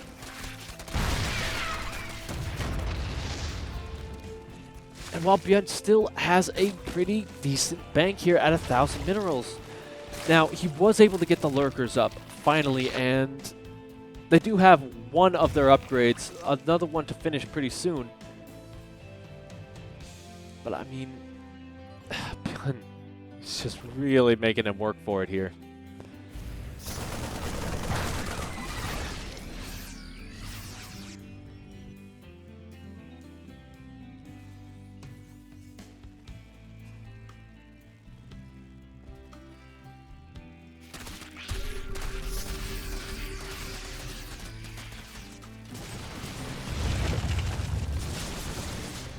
It's over, BYUN. I have the high ground.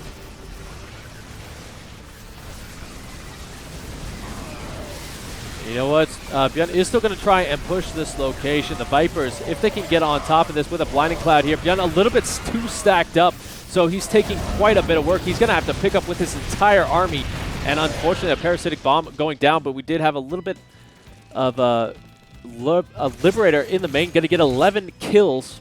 That's not the main, that's the 5th. I can't count. Public school. But BYUN is finding a little bit of a damage here, but unfortunately Solar is not in the mood to give him any more time in this game. Good good siege tank connection there on a ton of those Banelings, but I just don't think there's really a lot of bio, and as BYUN's supply starts to plummet, I think Solar has broken him in this game. This game did start with a failed proxy, and it has just been 15 minutes of pure non-stop action.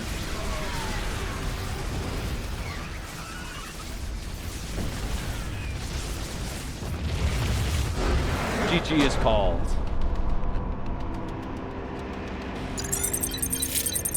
Whew. You know what? These two give me a headache, like knowing who's going to win or not. BYUN had such an advantage for a long time, but unfortunately he just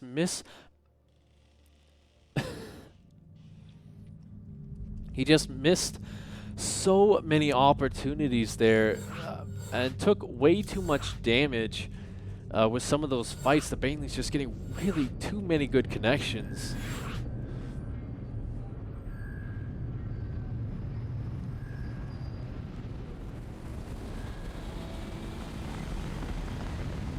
And this does mean we are going to be moving on to Lightshade for our next map. This is the final map before the map pool does reset, so make sure you guys are checking out the Match with Reno page as well, adding that money to the prize pool. And if you got some spells, a little bit of mana in the chat as well, why not go ahead and drop that? It's free as well, and that does kind of push us to the top of the ratings. Just anything to help the stream. As we hop into this one, my God.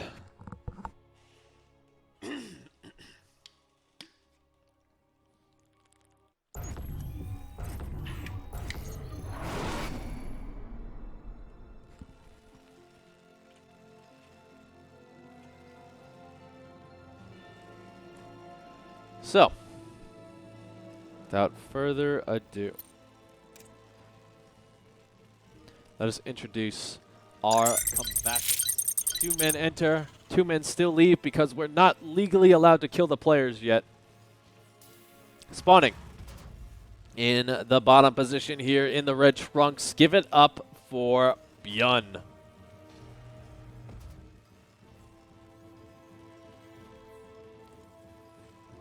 And his opponent, representing the blue corner, he is Solar.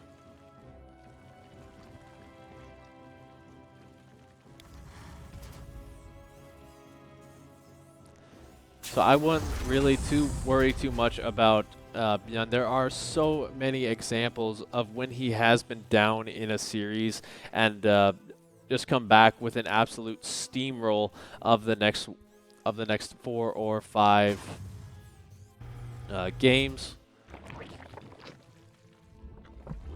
Oh, pretty good returns right there. It's like 100 and something %. I don't really know too much about betting, but that seems like pretty good odds for a Solar win.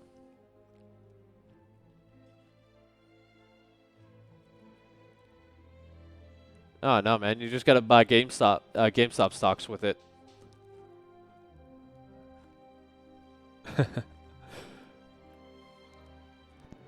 Anyway, coming back to the game, BYUN has once again just skipped everything here, not even going for that first Marine. He's got the reactor coming in much quicker, so that does mean he's going to be throwing down his factory and going very heavy into Hellion production. As what this allows you to do is it does allow you to kind of stay a little bit safer versus any sort of a pool first, because it just allows you to get out 4 Marines before that factory completes, and that's enough to stop about 10 to 12 Lings, especially with BYUN's level of micro. And now we do see Solar taking that 3rd base at the relatively normal time.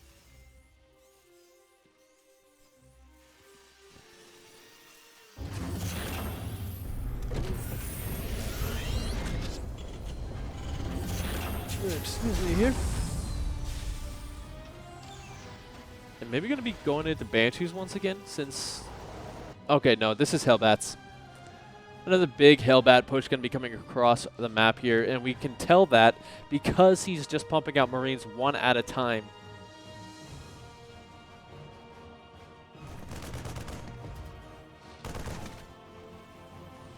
So once that medevac comes across the map,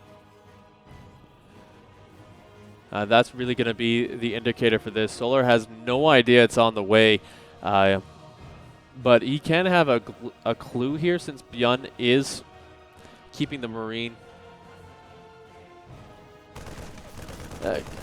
Keeping the Marine in a defensive position here. He does have to hold this off, but now Solar has seen that the Hellions are still at home, and that's when the alarm bells start to ring. So he should throw down either an Evo Chamber or a Baneling Nest right now to start those upgrades and to get some sort of defense going right now. There we go. What do you call it? The Spine Crawler has started. We do have Hellions drop. Okay. I gotta admit, this is a little bit old school for me here. This reminds me of the Legacy of the Void beta when they first introduced Liberators. There was a strategy where you just pump out Liberator Hellion and just go to town on your opponent. I definitely got some wins that I shouldn't with that one, and some beautiful salt. But we do see Solar going to be throwing down that Bane list. Layer Tech as well on the way. And this is just a little bit of a double prong here from BYUN.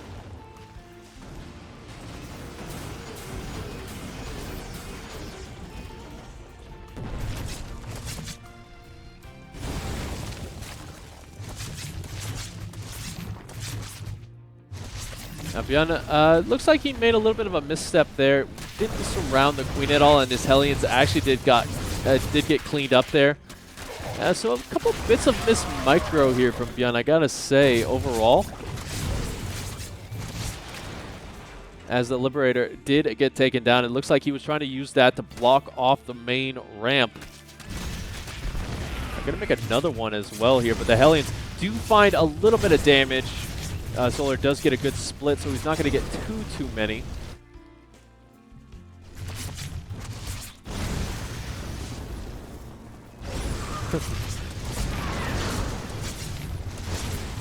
Yeah, actually this is starting to shape up for him. 9 workers overall. Unfortunately, he did expend quite a bit to make that work. Just taking a look at all the units lost in that fight, 1450 to 750. That was more than cost efficient here for Solar. And we do see BYUN kind of playing catch up in terms of that economy, as well as he's dropped down 4 additional racks to go up to 5. I mean, from here, it's really Solar's game to lose, as he just has full map presence. BYUN nowhere to be seen, so that creep is just going to get absolutely destructive.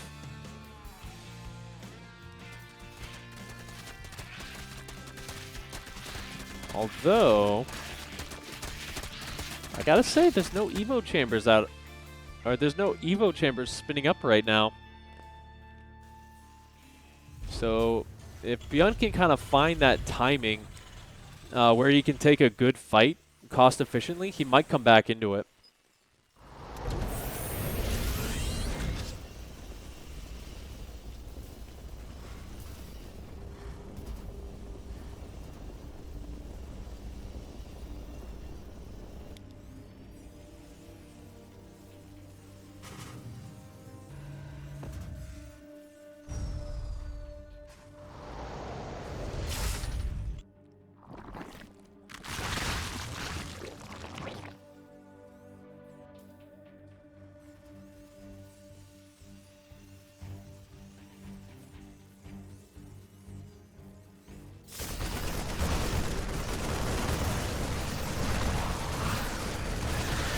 BYUN going to be moving in here, trying to find some work. He does trade out a little bit, but this is kind of just a feint to keep the Queens away from this Liberator coming into the main base. BYUN does have his third base established, and that's why he's kind of trying to keep this map. He's just trying to keep his presence out on the map and force Solar to stay home so that he can really establish that position. That is the most important base, the third for a Terran player.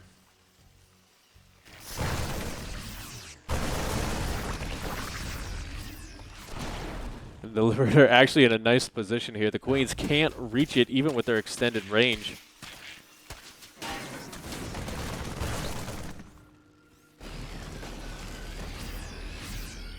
Guess it doesn't help if I say I don't mind if he didn't get a drone. Well, you know what? He'll find a drone eventually here, and we do see 2 drones going down somewhere on the map. BYUN having to pick up again to kind of get out of there. The main force looks to be coming in, but they're going to have to go home and defend against this very committed run by here as the reinforcements getting cleaned up. BYUN does get the wall down in time, but he's going to lose 8 workers for that.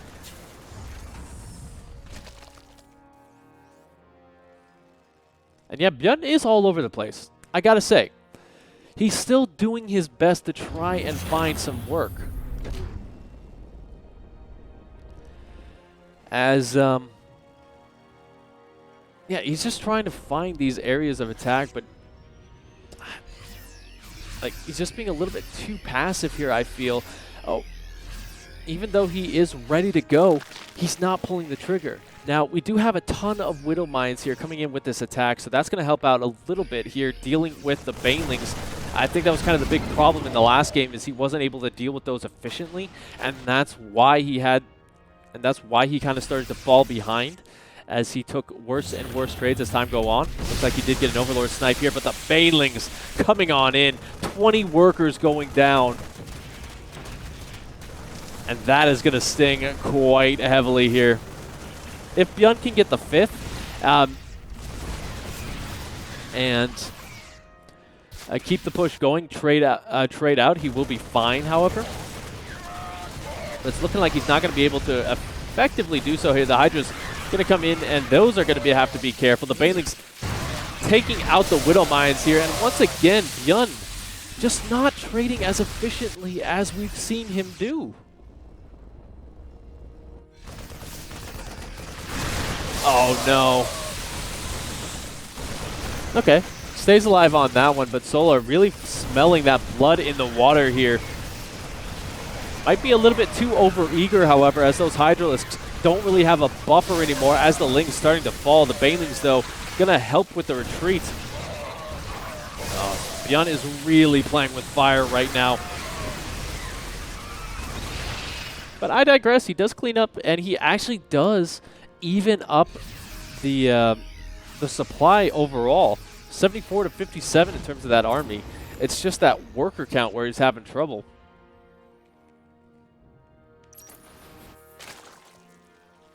That's not really that big of a deal, though, because you can kind of see when the mules start to drop, BYUN does get that little bit of an economic boost as his 4th base is established as that planetary.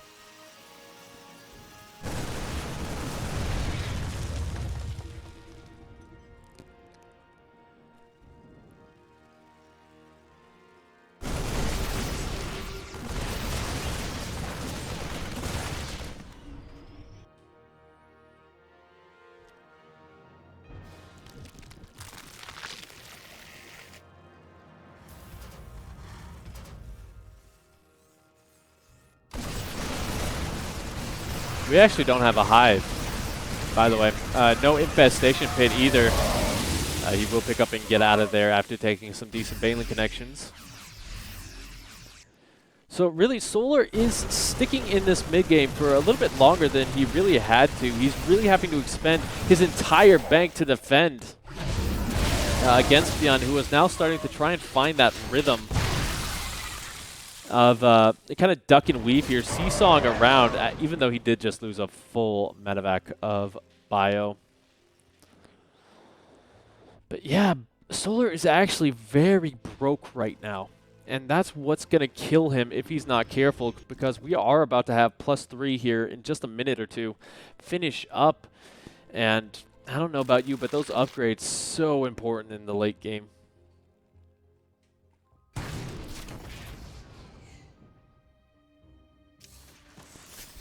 Oh, but here we go. Solar going to be working his way into it. BYUN's still not splitting his forces. He's just trying to fight it straight up versus the Lings. The Widowmines not getting the connections that they need, but the Banelings are actually stuck behind the Hydralisks for this fight.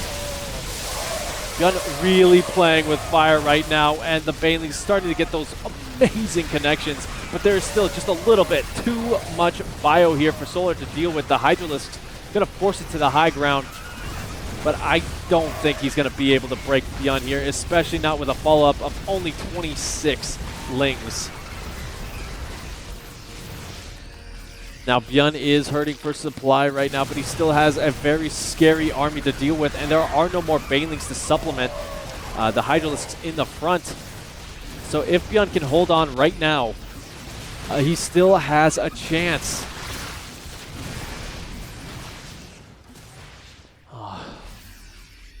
Look at that fight. Just look at that fight.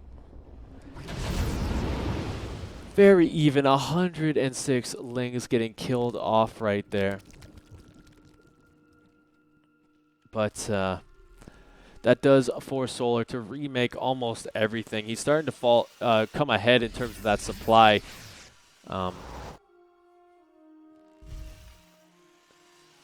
you know what? I can never count BYUN out. I have counted BYUN out too many times to count. But in this instance, I'm really worried, as we are going to see that hive finally start up. Those upgrades are going to be coming in from lurkers.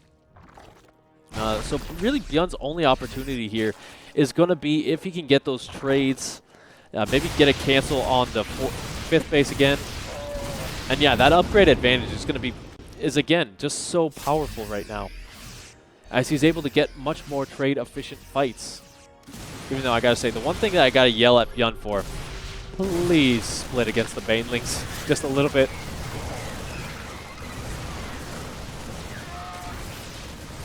Let's see, he's all clumped up, and they're gonna sacrifice quite a few units here to the Banes. And while he does retreat, he does have an army back at home, but you just can't take trades like that. I can't even call it a trade because he was not attacking at all.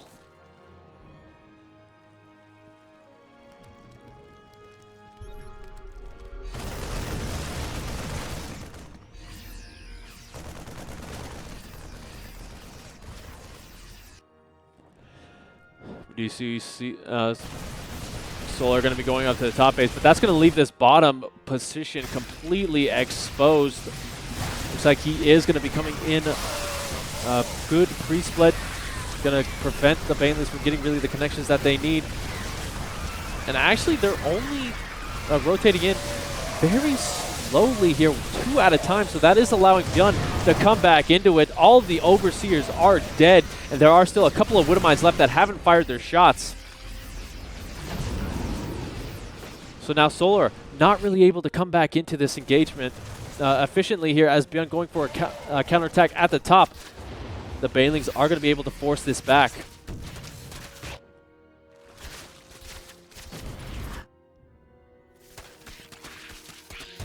But you know what? BYUN has equalized this. BYUN has equalized the supply once again, and he even has his own 5th base going up at the top position. Looks like he's even going to take a much more aggressive position right there. But now, Lurkers on the way. BYUN doesn't have an answer for them.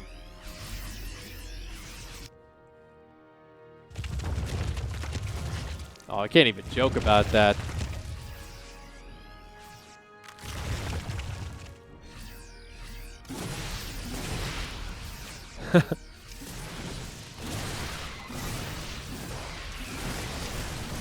Here we go, trying to find an engagement up here at the top. Again, just keeping a little bit too much far forward, so the Baneling's going to be able to get some good connections here if he's not careful. Skirting the edge of creep, as we do see him getting cleaned up by the Lurkers at the top. He can't even really utilize that high ground position because of that creep. So now, what does BYUN have? He needs either Lurker or just some sort of Lurker fodder here. Ghosts, Liberators, just anything he can get. But not with a trade like that.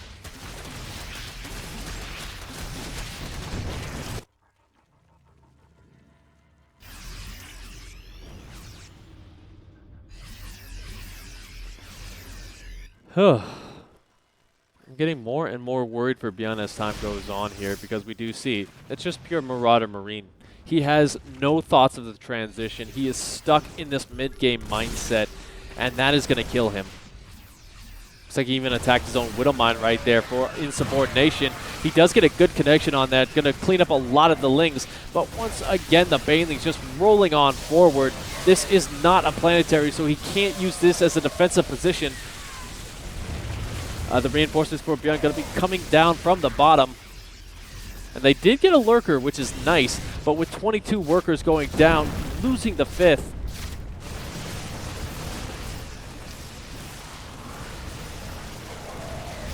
And getting caught completely out right here. That's just too many Lurkers. GG is called, and Solar will take game number 7. Now remember, this is a best of 11, but we are playing every single map again, almost.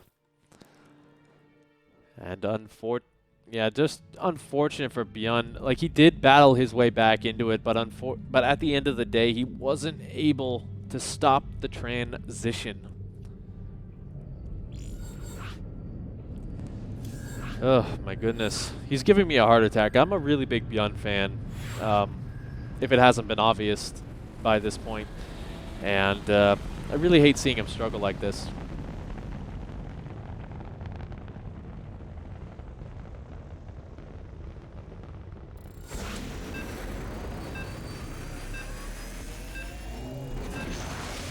So shout out to our sponsor, G Fuel.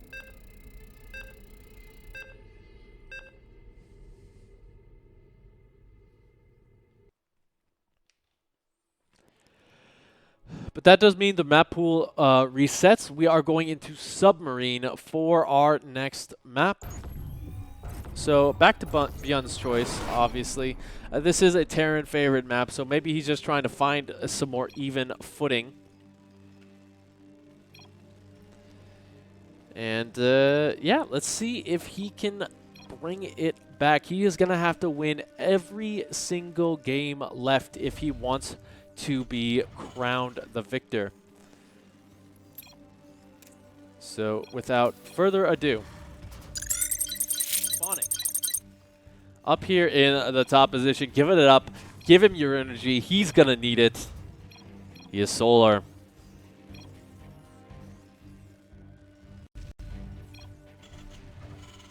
And his opponent down here in the bottom. Give it up for the blue Trunks. It is Solar. This is BYUN, by the way. I think I said Solar by accident.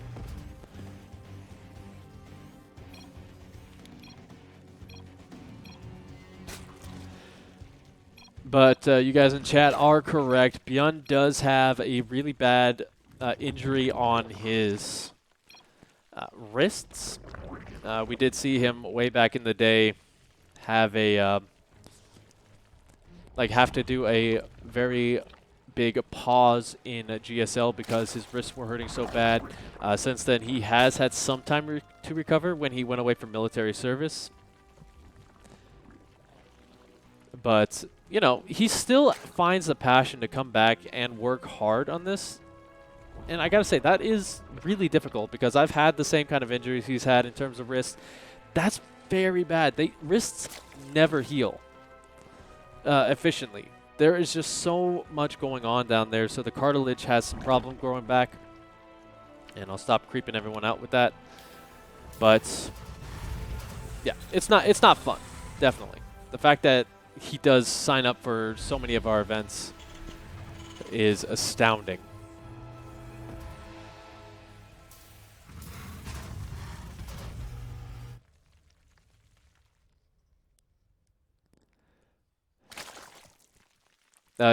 He got a warning, which means that if he would have done it again, he would have been disqualified.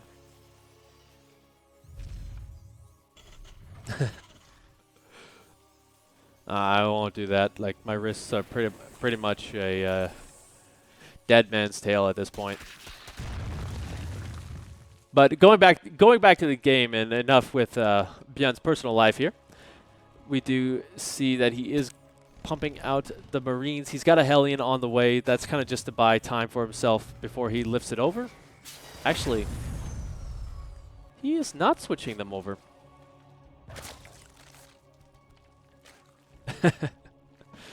Oh, you're good at Mac G6.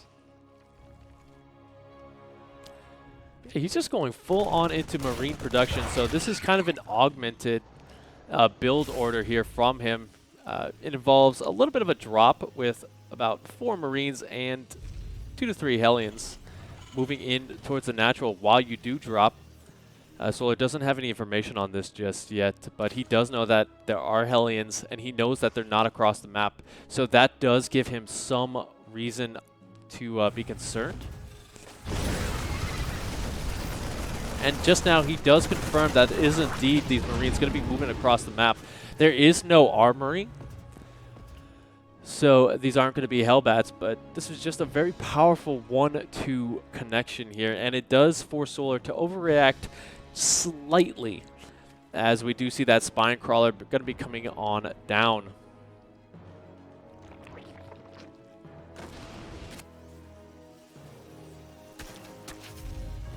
The Hellions even just going to be able to come home here because that rush distance is so short. So BYUN not able to find an angle here to drop that medevac without those on the way. The Queens going to be heading on down, so they will be able to block off that wall too. And I don't think BYUN really commits too heavily to this. I just don't think that's going to be his best option. Better to have these units live to fight another day and go for a much bigger push later on down the line.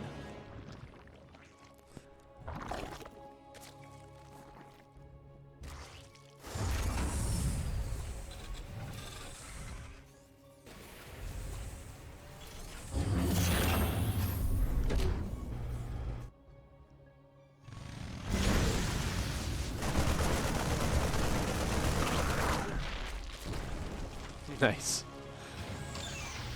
You know, even when he can't get in there and get the damage that he wants, he still finds a little bit of value with these units.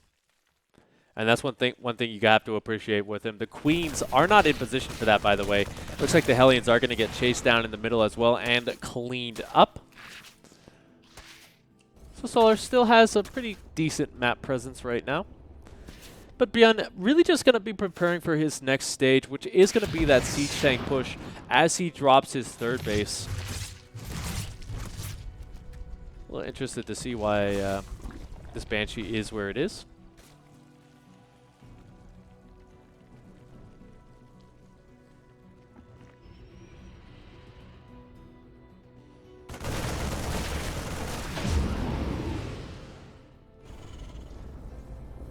But it is going to be Mutas. And Mutas will have a lot more utility. We did see in the last time. The last time on this map, Solar just prefers them. These situations. And I'm pretty much just waiting here for BYUN to move out. Because if he stays defensive, it's always on the Terran player to get damage done.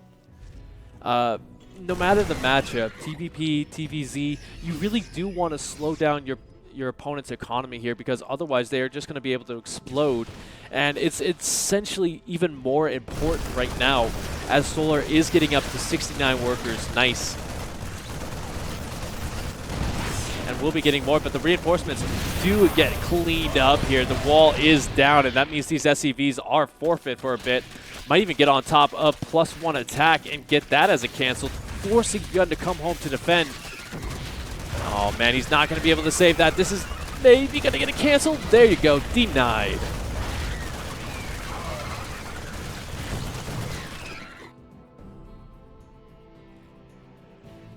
Oof.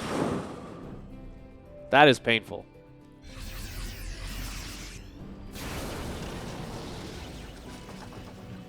And this has slowed down BYUN's push so heavily right now. So Solar going to be able to kind of clean up these tank positionings so that BYUN is going to have a little bit of trouble here. But here we go, the Banelings actually going to get full-on connection with this. The siege tanks get sacrificed to the Swarm. The Mutalists have to be careful not to fight this without some support underneath.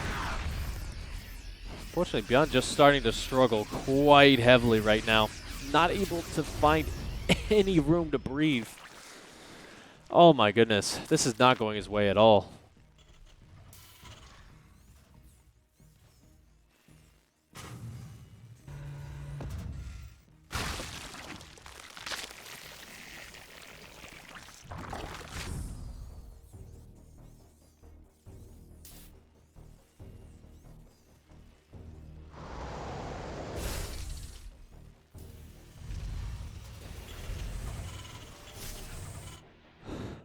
Ten more Banes on the production tab. How many does he have currently? Currently sitting on 28. So as those finish, that's going to be almost as many Banes as there are Marines. There's only 45 Marines, 2 siege tanks right now, as we kind of see BYUN a little bit slow to the transition into those Widow Mines to help deal with that air army.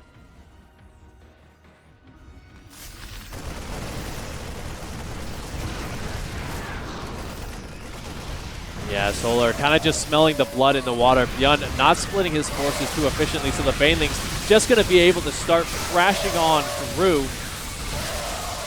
There are still plenty of Marines, however, so that might have been an overextension from Solar. That really resets the supply.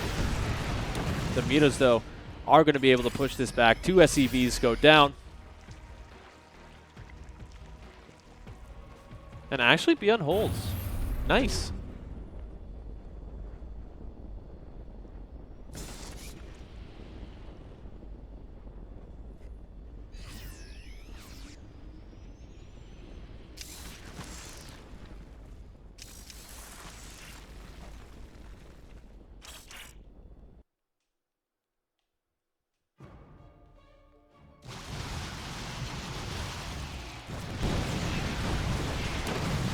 So now this comes to the point where the Mutas are going to start to kind of get into those big numbers.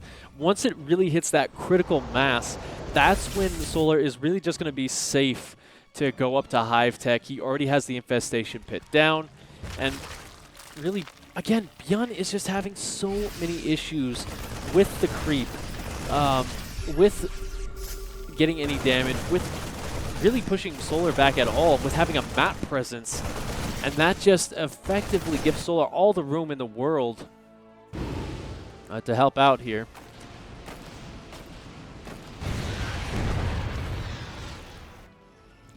And so really, BYUN in this defensive game, he's gonna have to get a quicker transition here, as +2 nowhere near being done for him.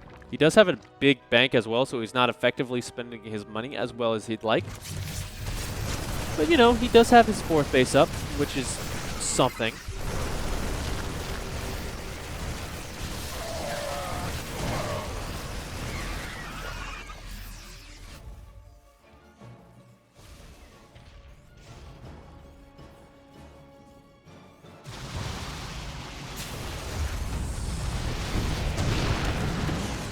Mine does get a shot off there, but not enough to kill the Mutalisks. They do have +1 attack, but not going to go up too much further in that.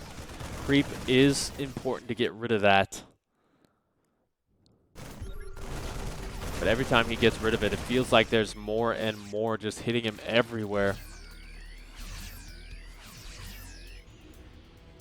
We got 3 CCs on the way, but not really any more bases coming down.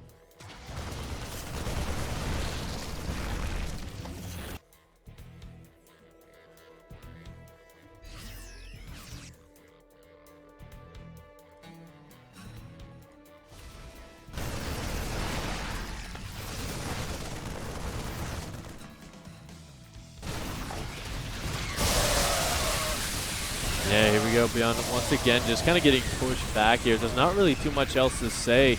BYUN just trying to keep it a little bit more stagnant. We do see him moving out at the bottom with a quite commendable force here, but he is super far onto the creep. And unfortunately, he's just going to keep continuously picking up and getting out of there. And this just gives Solar, again, the time to go up here and get a kill on this 5th base. Keep an eye on the bottom here, as BYUN's main army has not begun to position over. It's really down to the reinforcements to defend.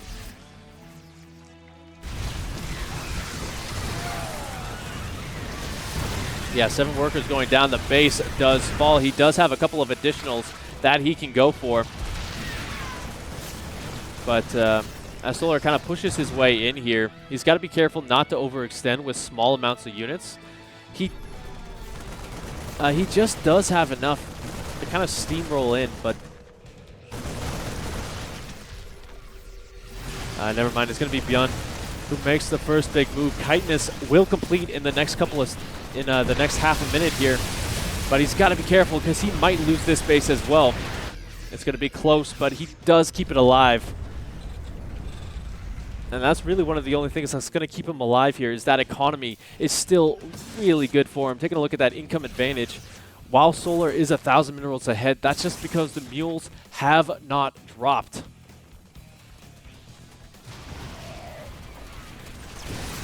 And as I say that, the base goes down, so Cast a Curse for the win.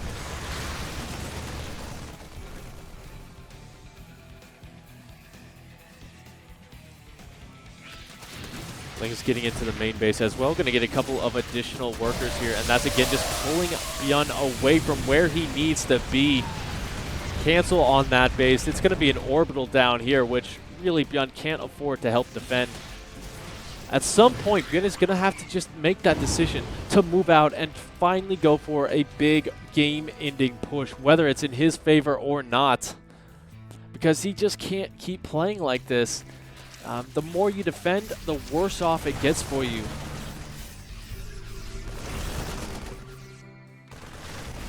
It's almost death by 1,000 cuts.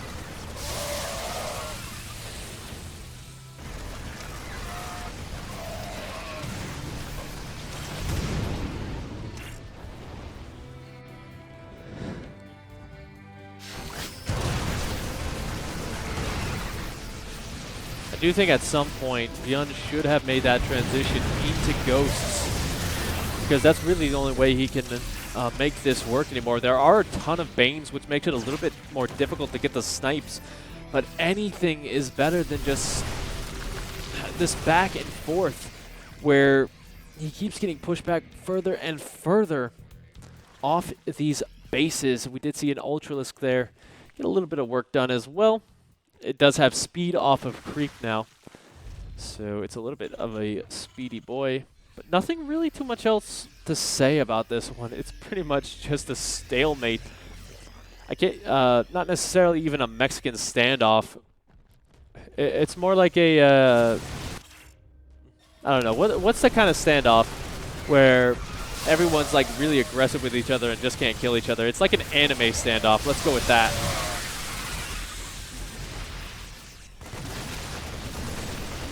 That being said, BYUN is now maxed out once again. He is just trying to bait the army of Solar off the creep, skirting the edges of it. With a small force coming on in here. And this is kind of the problem with later stages of the game as well. BYUN is not fighting with his entire army. Instead, he's sending a good majority of it away, but Solar is fighting with his whole army. So that just means that as BYUN kind of trades out these units for bases, he's not getting the most efficient engagements that he can. So the pre-spread is pretty good right here. There's just not a lot in the backfield. He's very far away from his reinforcements. Stim comes on board. The Baneling's going to be morphing on in. But as Solar starts to push this back, the Ultralisk wailing away, actually. But BYUN just barely has enough. 5 more Ultras on the production tab, though. BYUN is broke as a joke, while Solar is starting to build up a pretty sizable bank.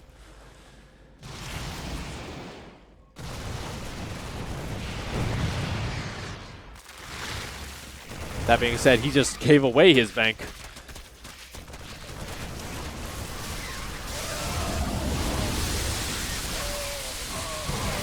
All right, BYUN actually doing a really good job there. The lift up, as well as dropping on top of those Banelings, is going to get rid of a lot of them. And now BYUN is going to try and find his angle right here before those can re-morph in.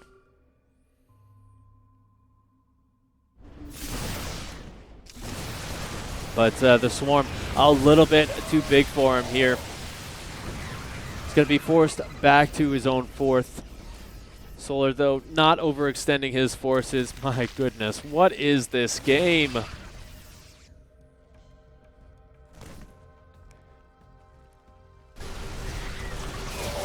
right, here we go. Solar going to be jumping in once again.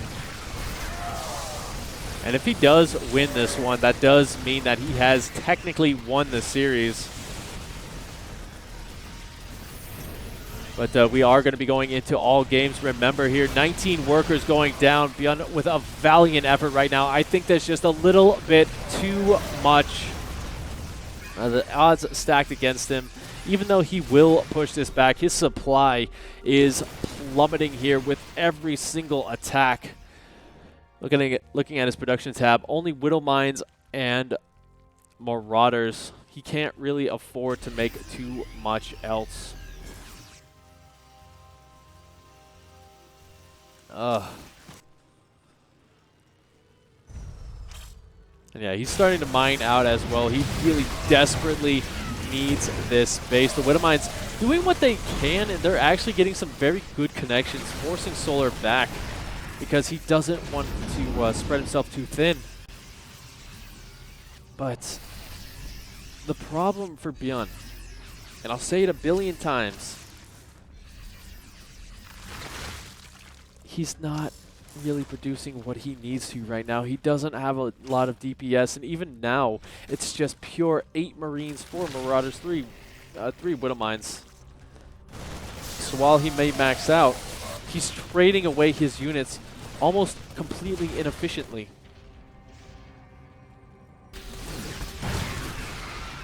Okay, good Widow Mine connection right there. I'll give that to him.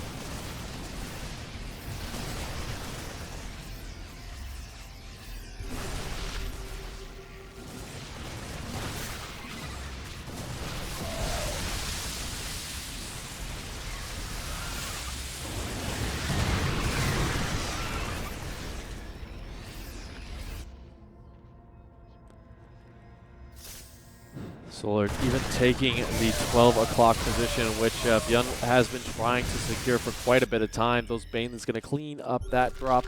And yeah, here we go once again.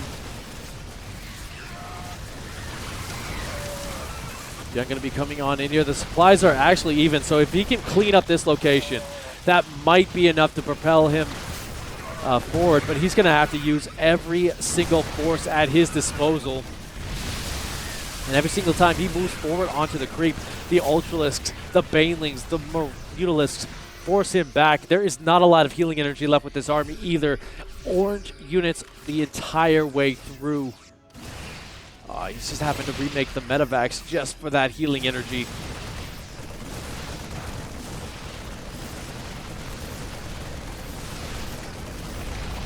And you know what? I might have counted him out. But he's actually looking okay right now as Solar getting a little bit impatient, wanting to keep these fights right at the edge of the creep. Doesn't want to let BYUN go any further forward. Excuse me.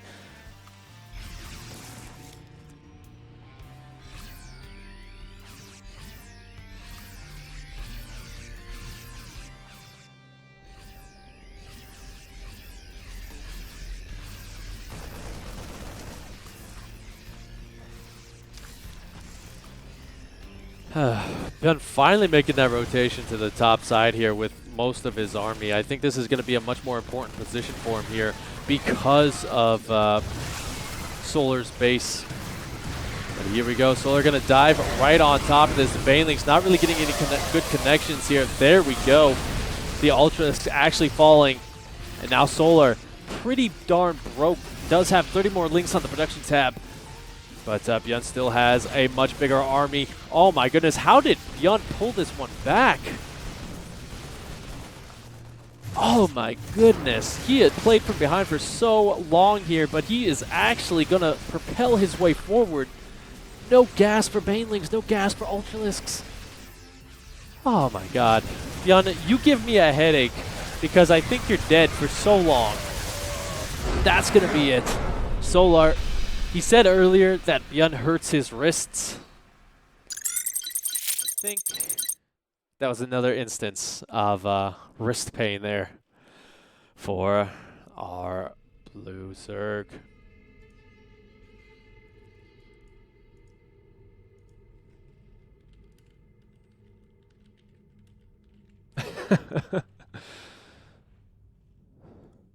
Yeah, even Into the Inu is like just what happened in that game. That game was so long, you'd almost imagine that that started with a proxy racks.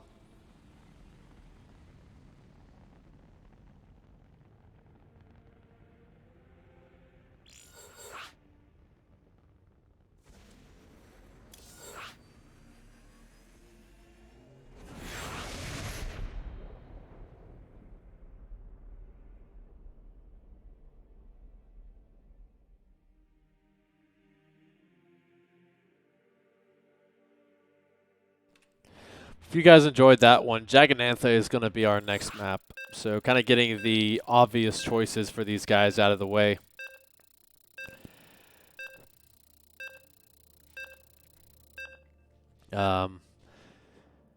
Make sure while you guys are waiting, check out the Matcherino page. I'm going to harp on it just a little bit more because that Matcherino page, you can add a free 50 cents to the prize pool with the code AX279. And, you know, these guys really appreciate it. Just means that they make a little bit more at the end of the day, and since they're going for so long, it's currently, I think, close to 1 a.m. in Korea right now, so they definitely are probably looking to go to sleep right after this one. Let's introduce these guys. Spawning in the top position of Jaganantha. Give it up for the guy 1 match point away from victory. He is Solar.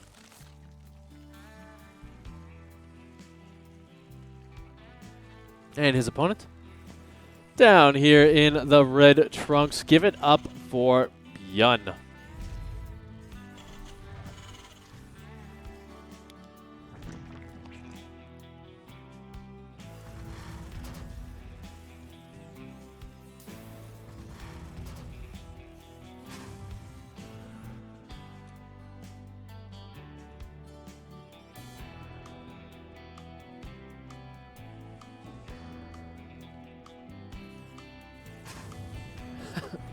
Oh, excuse me. Sorry, guys.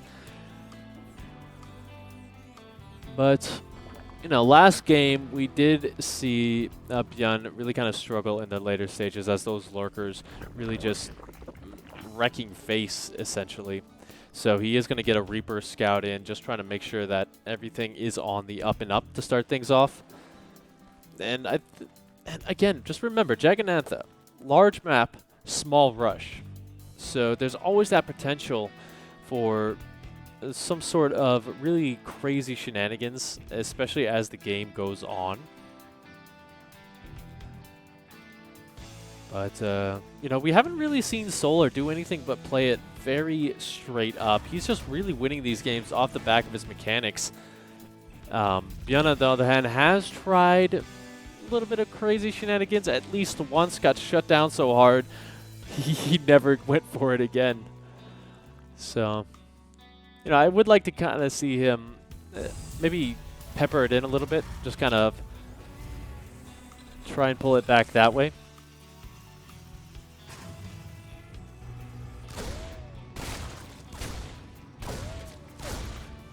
Sixlings does mean that he is not going to lose any of these if he's being careful. Good Spore Crawler. A good Spore Crawler morph right there. Going to save that drone.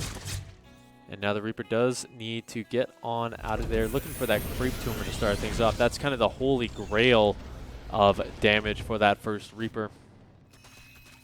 But behind this, we are just going to see the Hellions come on down. No crazy third CC, so he's not going to try and take advantage of further rush. Excuse me. He's not going to try and take advantage of Solar not really being aggressive early on.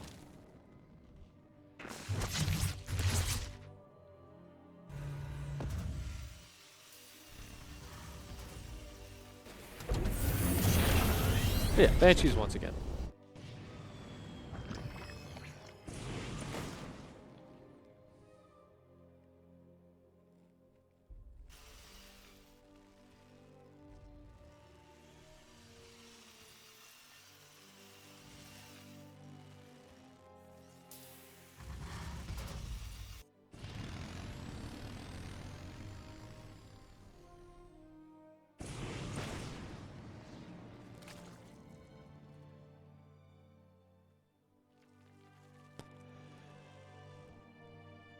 Nothing really too much else to say right now as those Hellions kind of just playing, skirting on the edge of creep. I've noticed that BYUN has been a little bit more cautious with his Hellions in recent years. I do remember as 2020 kind of started to come on, we did see him be a little bit more aggressive with them, especially versus Protoss. He kind of mixed them in as his early game and just got some huge probe connections there. I mean, he's always been known to kind of be, kind of go for the dive when it doesn't seem like it's a good opportunity to, and still manage to find a lot of work done in those situations. Now the Banshee is going to come in here, try and find some drones. Going to weaken up quite a few of them, but not going to get any kills. The Hellions getting shifted away from the third.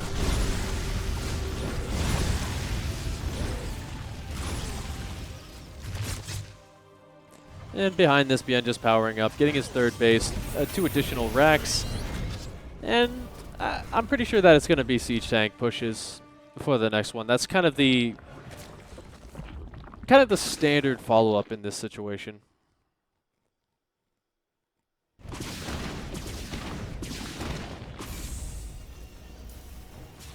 The fact that he's kept so many of these units alive as well with the Banshees, with the Hellions, does mean that it's going to be a much more powerful push. Even if he just does decide to use the Lings for, or the Hellions rather, for some sort of distraction play while the main push gets into position. There's a lot of different ways that you can go with that, so keeping them alive is quintessential to the follow-up. Now, we do see Spire on the way, so Solar really finding a lot of a good progress with the mutas, and with such a large wraparound map, there's a lot of angles for them to get in and get that damage done.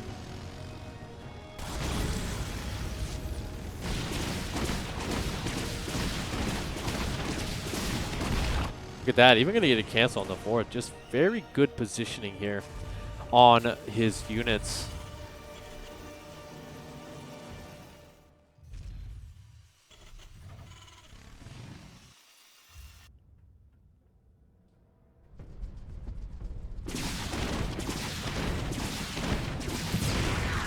Not so good positioning on that one, though.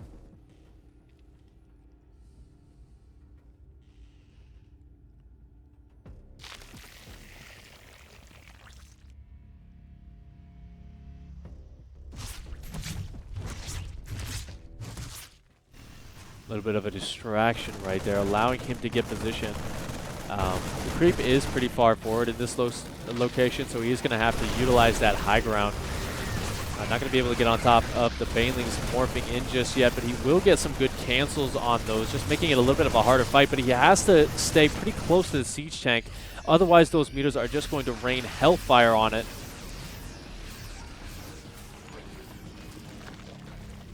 Sending a small smattering of units up to the top as well. Just going to try and get a cancel on that fourth. No medevac support, so those are pretty much sacrificial.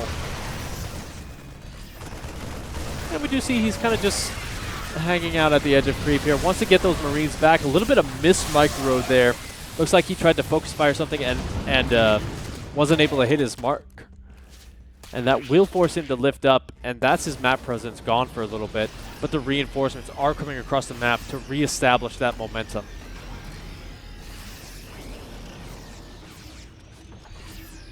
Now he still does have a little bit of time before the 1-1 finishes up for Solar.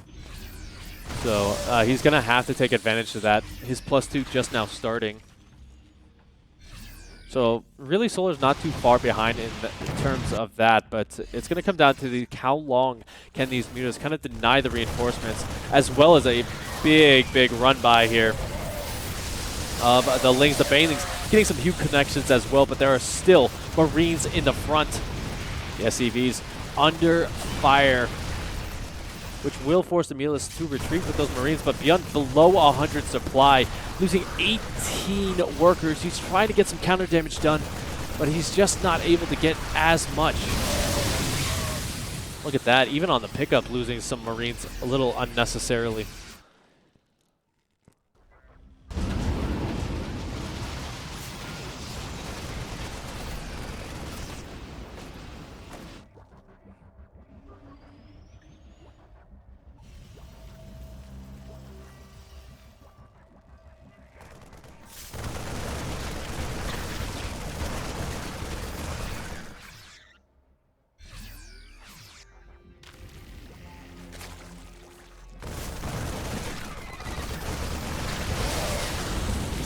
Yeah, a couple of extra Baneling hits that he really just doesn't need to take.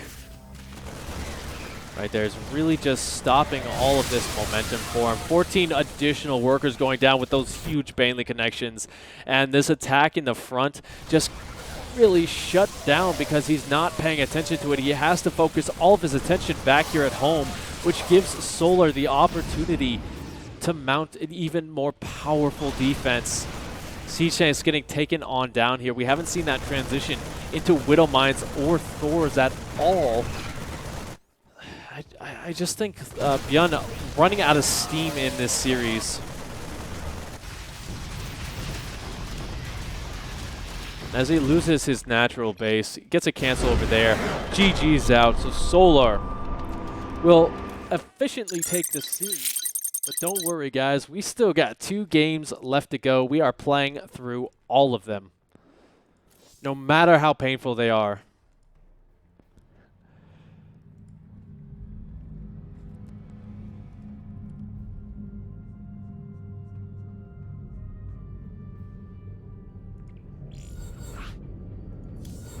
And we are going to be going on to Oxide, which does see BYUN mounting a little bit of a comeback. Remember, it is by map win that they earn their cash, so there's still a lot of incentive for BYUN to still fight, even though overall, he did lose the series.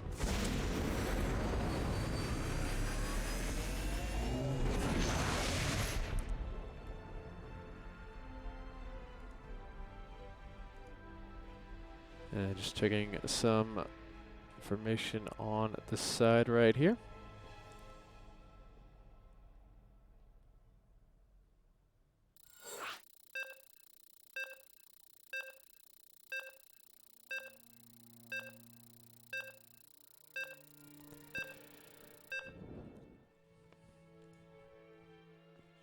But yeah, what does BYUN need to do in this game? He needs to do 3 big things. 1, take more efficient fights. We saw him take too much unnecessary damage in a lot of those engagements, which just really ended any sort of run that he would have been able to make. And he also needs to, you know, kind of pick and choose where he's attacking a little bit more. I think if he would have at least had a bit of a little side attack going on, you know,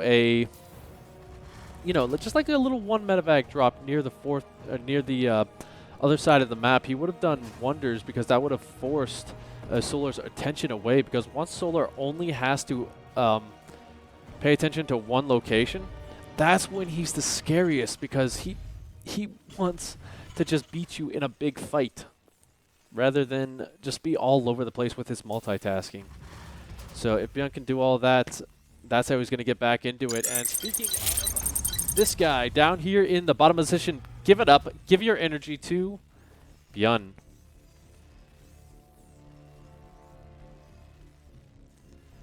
And his opponent down here in the bottom, he is Solar.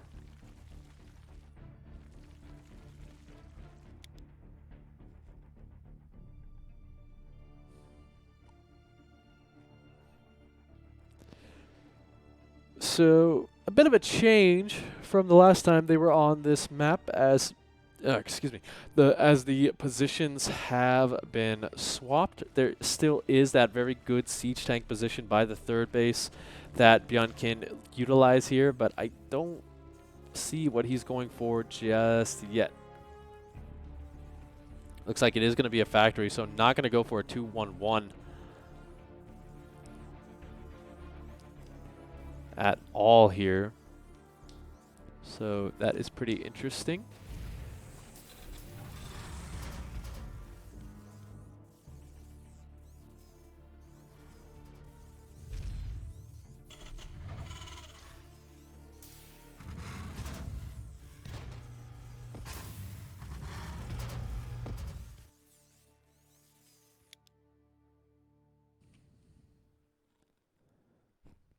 It's actually, ooh, Solar.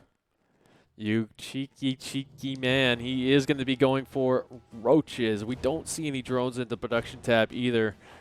So could that mean that he is preparing his larva for an 18 worker rush? It looks like the answer is yes. Now this is super committed from Solar. If he doesn't get game-ending damage, he's going to be super far behind, as BYUN will have some decent production here, but he is just making Hellions right now.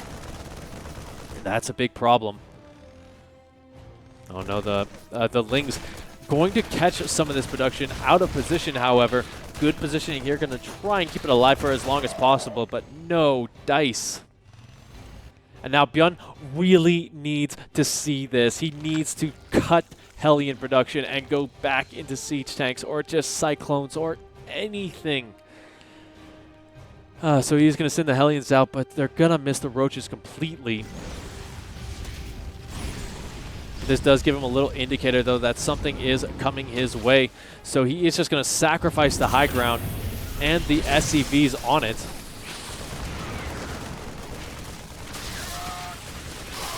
And unfortunately, though, he's going to have to wait for that siege tank. High ground vision is gained, and the supply depot is down, so the production is compromised here, and this is when it's at its scariest for Terran.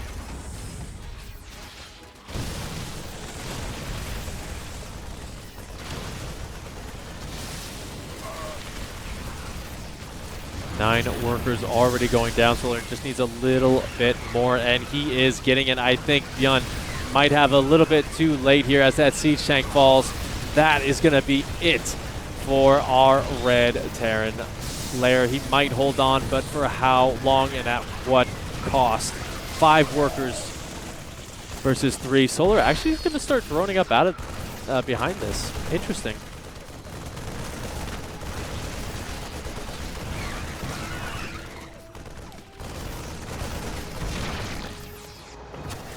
Yeah, now we do have a beautiful bio going down here. And while BYUN quote-unquote holds, he only has 7 workers versus the 24 of Solar. So he's really going to have to play from super far behind if he wants to stay in this one. And even Solar's just like, why you still here, boy? That mule block, that's for dang sure.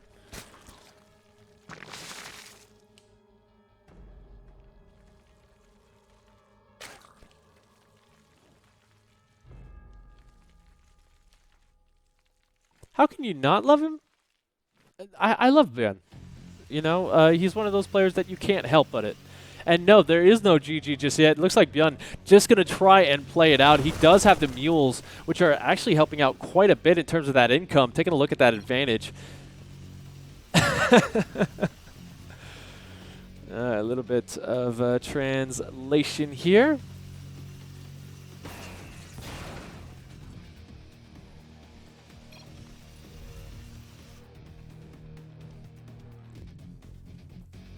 You're lucky.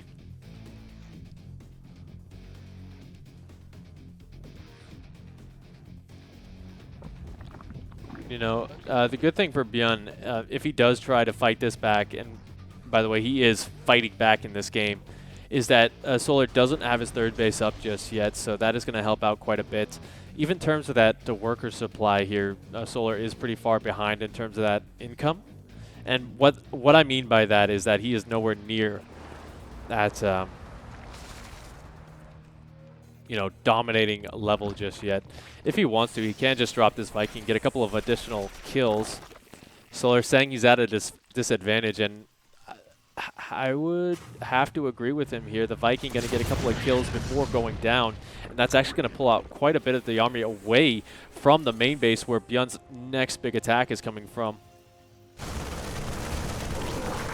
Getting an Overlord for his trouble, cleans up some of the Lings, and gets on out of there. The Banshee as well going to be popping on in for a visit.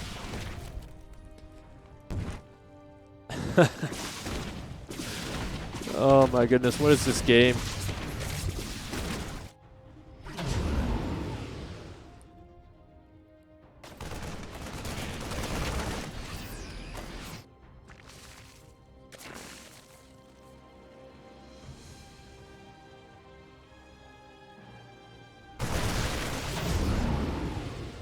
Really hot pickup right there as well. The Banshee running out of energy, so it's just going to go home, I'd imagine, to heal up as its replacement comes on in. Just once it gets those pickoffs on the transferring drones, and he's going to be able to do so. So 9 workers going down in the spread of a couple of seconds here. And BYUN's actually going up to a third base.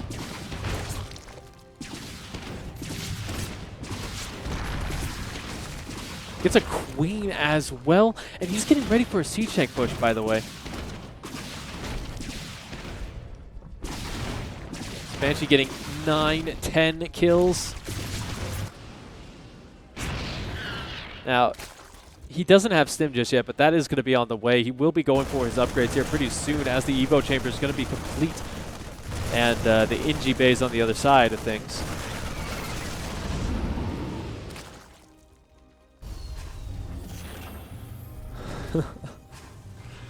I just don't know what I'm watching at all.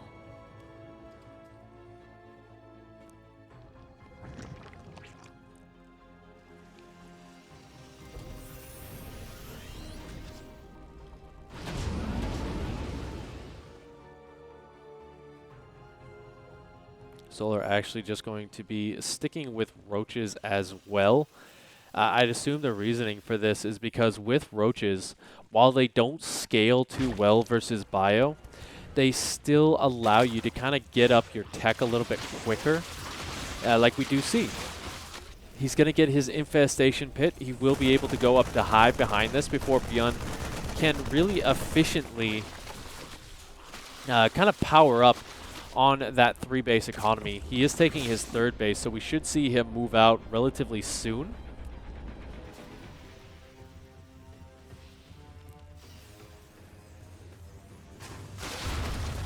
Yeah, it's going to come down to the, if BYUN doesn't kill Solar in the next couple of minutes, it's going to be lurkers again. Which, as we've seen, BYUN really doesn't have the setup that he needs to deal with the lurkers in many situations.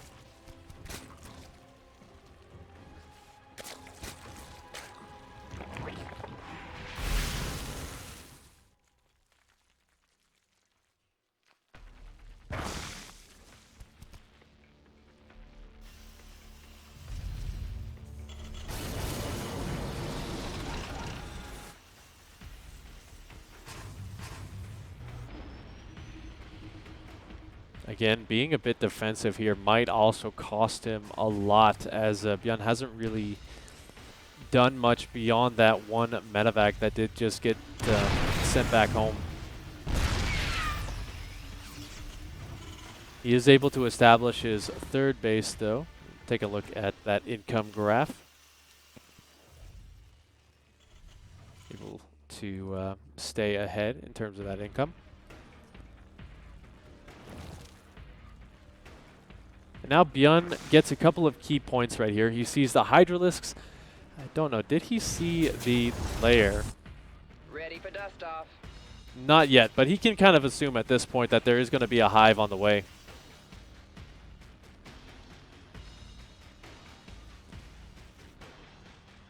Oh, tunneling roaches as well. This is dirty.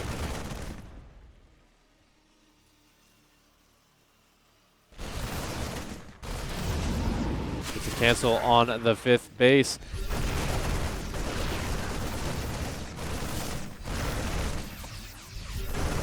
This is going to expend quite a few scans from BYUN to deal with as well.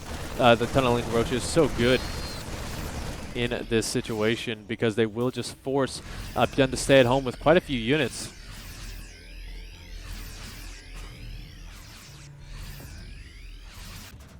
And as we go up to close to maxing out,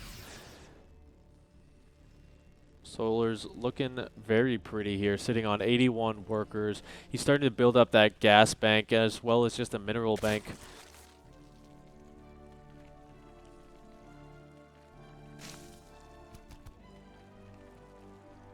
And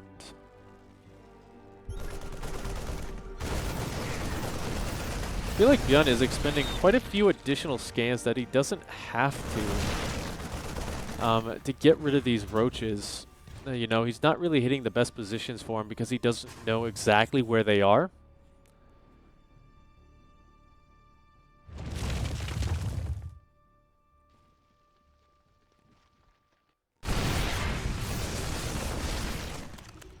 Yeah, that's the power of the lurkers right now. This is going to allow Solar with a completely maxed out push. It is just pure Marines, very few Marauders in the mix.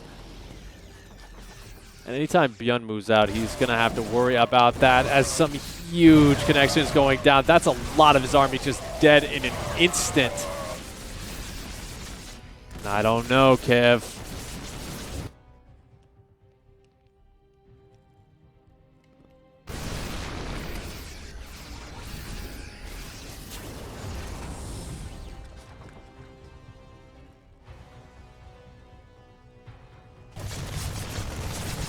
Still trying to get some work done with these drops. The Vipers are in play. Will get one picked off, though. Looks like the Parasitic Bomb going to be going down. Going to prevent the retreat for 3 of these units. And now BYUN, he still has a very heavy, very healthy tank production, but he is just on Marines. He's going to have to really find a good connection here if he wants to make it, because I think the Lurker Spines are on par with how far they go out in terms of those siege tanks. But here we go. This is BYUN's best opportunity to fight the roaches, or the lurkers rather, getting in position. And the fourth under fire, so Solar just going to dive right on top of this. The blinding clouds all over, but the good spread on those tanks is going to keep most of them alive and Solar back for the time being.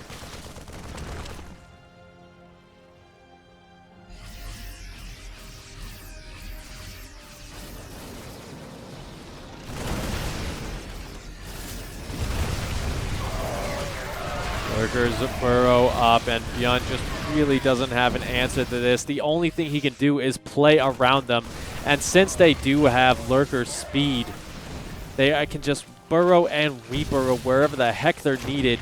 As 19 more workers going down, BYUN's supply is plummeting. Reinforcements being forced to stay at home, so this is really just not the best situation here for BYUN. The Lurkers leapfrogging forward, and as these siege tanks fall, I think that's going to be the end of BYUN. GG is called.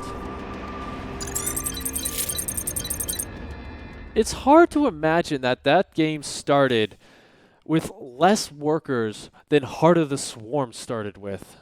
BYUN was down to 5 workers and still made a series out of it. He just unfortunately allowed Solar way too much room to breathe.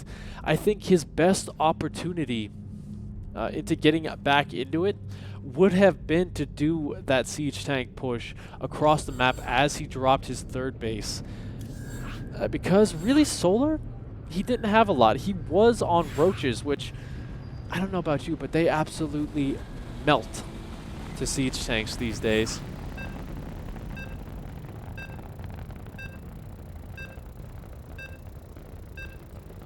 And Pillars of Gold is going to be our last map of the night.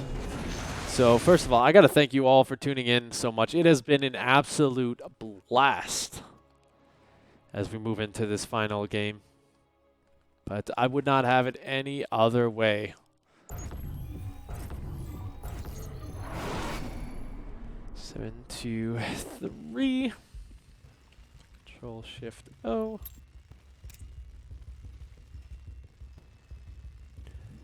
So without further ado, for the last time, let's introduce our players. Spawning in the bottom position of Pillars of Gold. Give it up for this guy. He's still going to go home with a little bit of change. He is BYUN.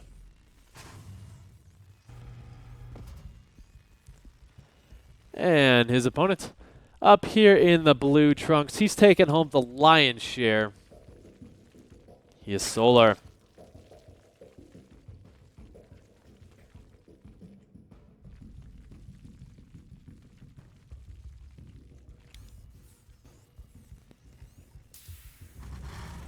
All right. Pillars of Gold. There is a very nice tank positioning there up the ramp, which you can utilize pretty efficiently if your opponent does take that base. Which, I mean, most players do because it's a little bit safer. The 12 and 6 o'clock positions, they're a little bit easier to defend, I'd say, than the triangle. But, you know, there's still ways that you can exploit weaknesses.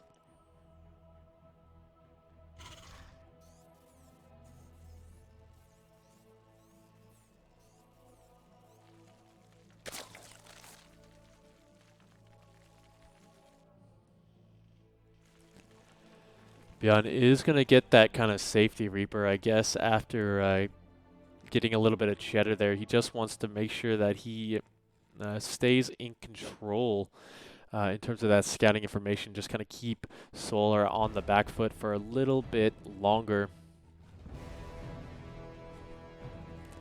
As we do see Solar going up to that third base at an even time.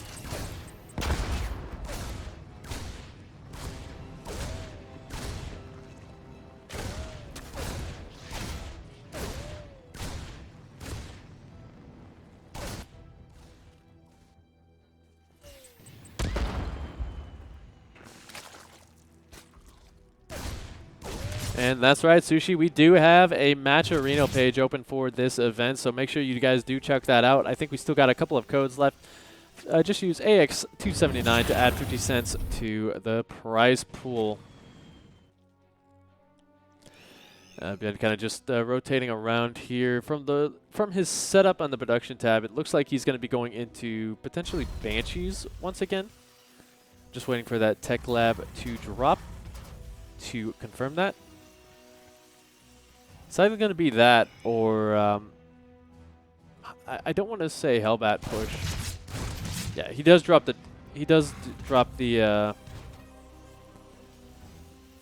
tech lab there. Excuse me 1 second, guys.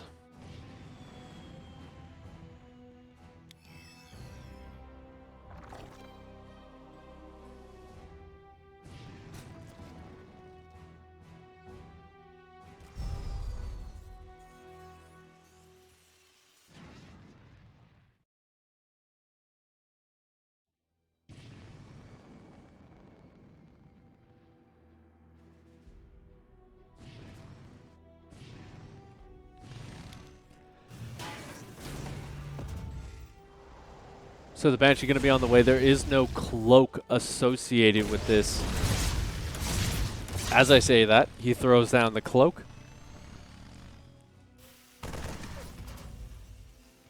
Actually cancels that. That was a little bit of a feint here. Trying to make a Solar believe the Hellions going to find a little bit of an angle here to retreat. Just trying to skirt the edges of the creep. He doesn't want to go too far forward. And from here, he does have 6 of them, so potentially going to go for a bit more committed push with them later on. We do see Solar, though, just kind of teching up at normal timings. He's feeling relatively safe to drone up. He's got the Evo chambers on the way so that he can start his upgrades at a good timing as well. Much quicker than BYUN, I'd imagine. Yeah, BYUN only just now getting his first NG Bay, the second one a little bit later. The Banshee is going to come in and get actually 3 probe kills before retreating.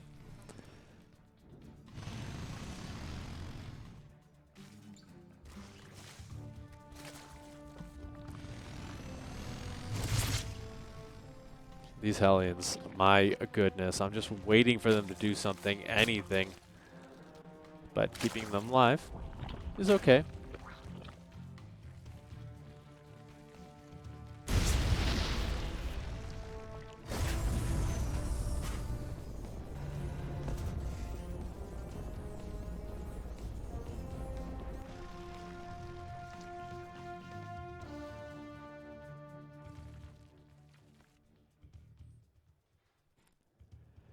So BYUN really just setting up for his methodical tank push timing. He likes to hit that, especially when his 1-1 finishes, as well as combat shields.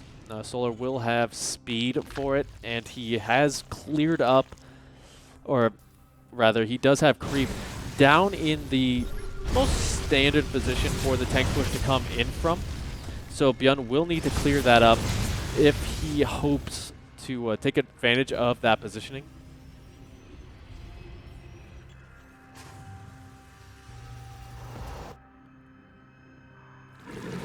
Solar going to be going for a little bit of drop play as well. This is kind of one of Solar's things that really sets him apart, is that he will drop you when you're least expecting it and get quite a bit of work done, especially since BYUN is not going to be in position for it. He's going to have to rely on the reinforcements coming on in to help out, but he does siege up just off the edge of creep, so a little bit of a leapfrog forward here for him. One of those siege tanks, though, going a little bit too far forward. BYUN not paying attention, so both of his tanks will go out very quickly. And BYUN will be forced to retreat. He still does have those Hellions alive to morph into Hellbats later, but losing 7 workers in the backfield, that is pretty good damage for Solar's drop.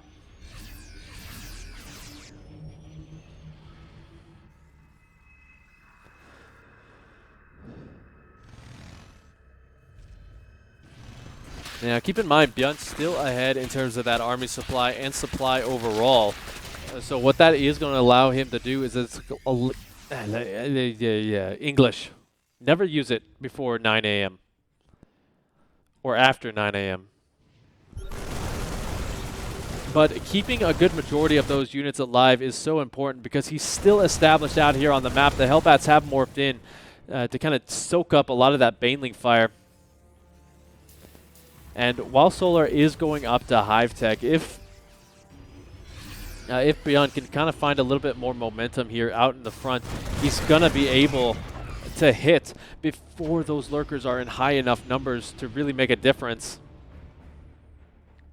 But he's gonna have to find an angle here. I would like to see some sort of like a seesaw effect here with multiple attack angles, kind of just to force Solar into the multitasking here. The Hellbat's a little bit too clumped up, so those will go down, and BYUN's supply plummeting. He will get on out of there as we do see the Banelings just waiting to drop.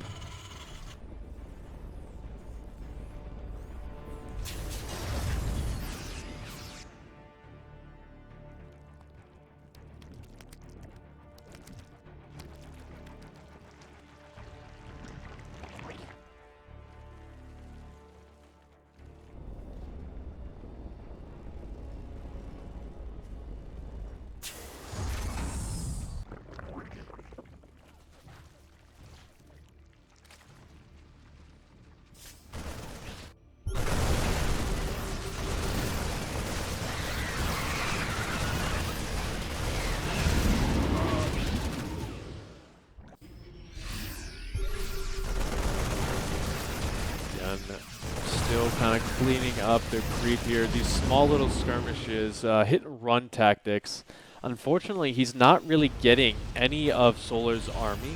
So with Solar now maxed out, this does mean that BYUN's forces are pretty divided. But Solar just being very, very cautious right now, not overextending off of creep. He really just wants to kind of push that out so that he has a much closer reinforcement point. It looks like the Banelings drop did get taken down there.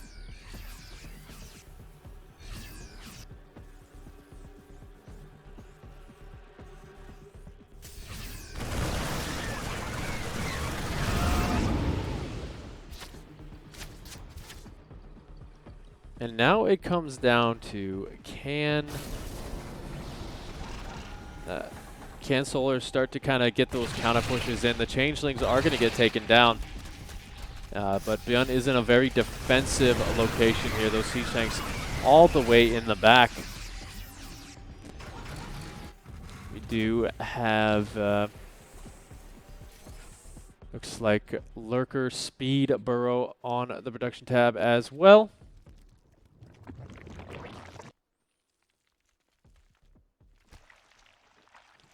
And you know what? This is something we have not seen all day. BYUN actually getting the right tools in order to deal with this. The Ghost Academy and the Ghosts going to help out immensely here. The Banelings rolling on forward, and they are just in such high numbers.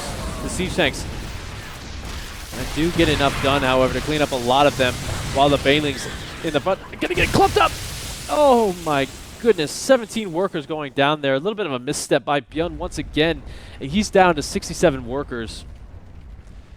But in total right there, looks like BYUN did get the better end of that fight just by a little bit. But still, Solar's next attack is already ready to go, and he can kind of just steamroll his way forward over and over again in order to kill BYUN, who is trying to make use of these small little hit and runs to kind of pull Solar around and make sure that he can't do so. But the Lurkers do burrow around the third base.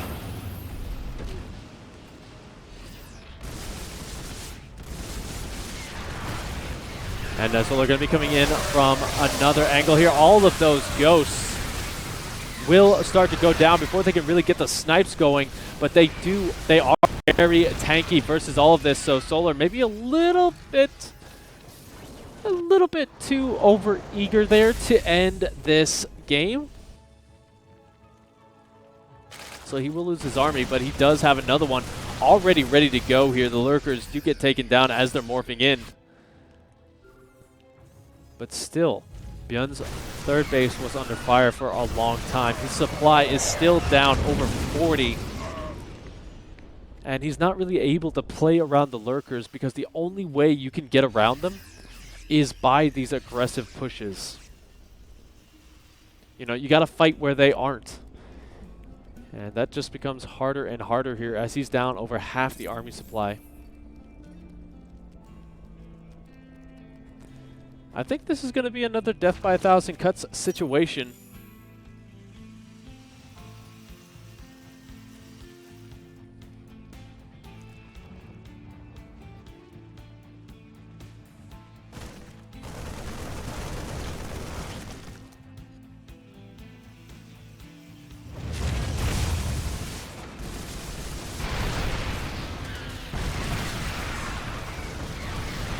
Again, Solar just cleaning up the tanks in the front, but not able to finish it off. That was a big distraction, however, giving enough time for these lurkers to burrow at the fourth. They will be able to get right on top of the siege tanks, but a little bit too far forward. Two of them will go down very quickly.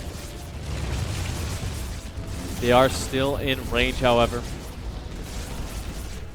to siege up this location, just preventing BYUN from mining some very needed resources. A little bit of an overextension once again. Gonna lose two more of those lurkers.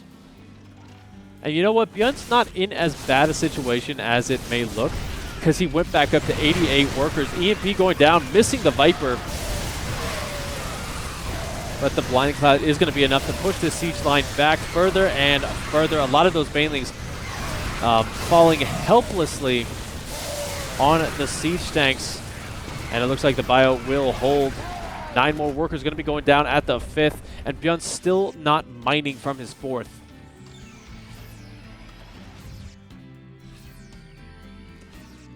The unfortunate part of this is no counter damage is being done by BYUN at all. So, yeah, I don't really know what else to say here. Solar just in a fantastic position to close this one out, and he's like a tide consistently crashing up against the shore.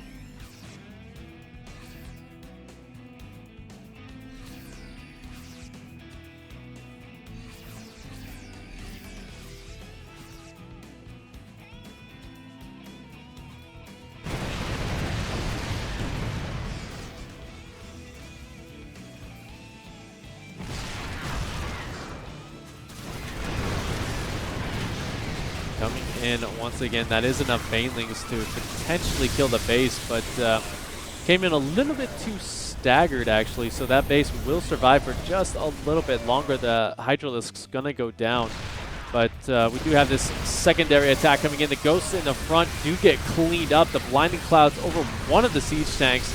He's actually spending a lot of his banelings on those, so they're not crashing against the bio. But in the end, you know, it's currently 130 to 182, and even that production tab is looking very sparse for BYUN. 2 Marines, 2 siege tanks. He just doesn't really have a bank anymore. And I hate to be a negative Nancy about this. It's just really hard to see how even BYUN can come back in this one.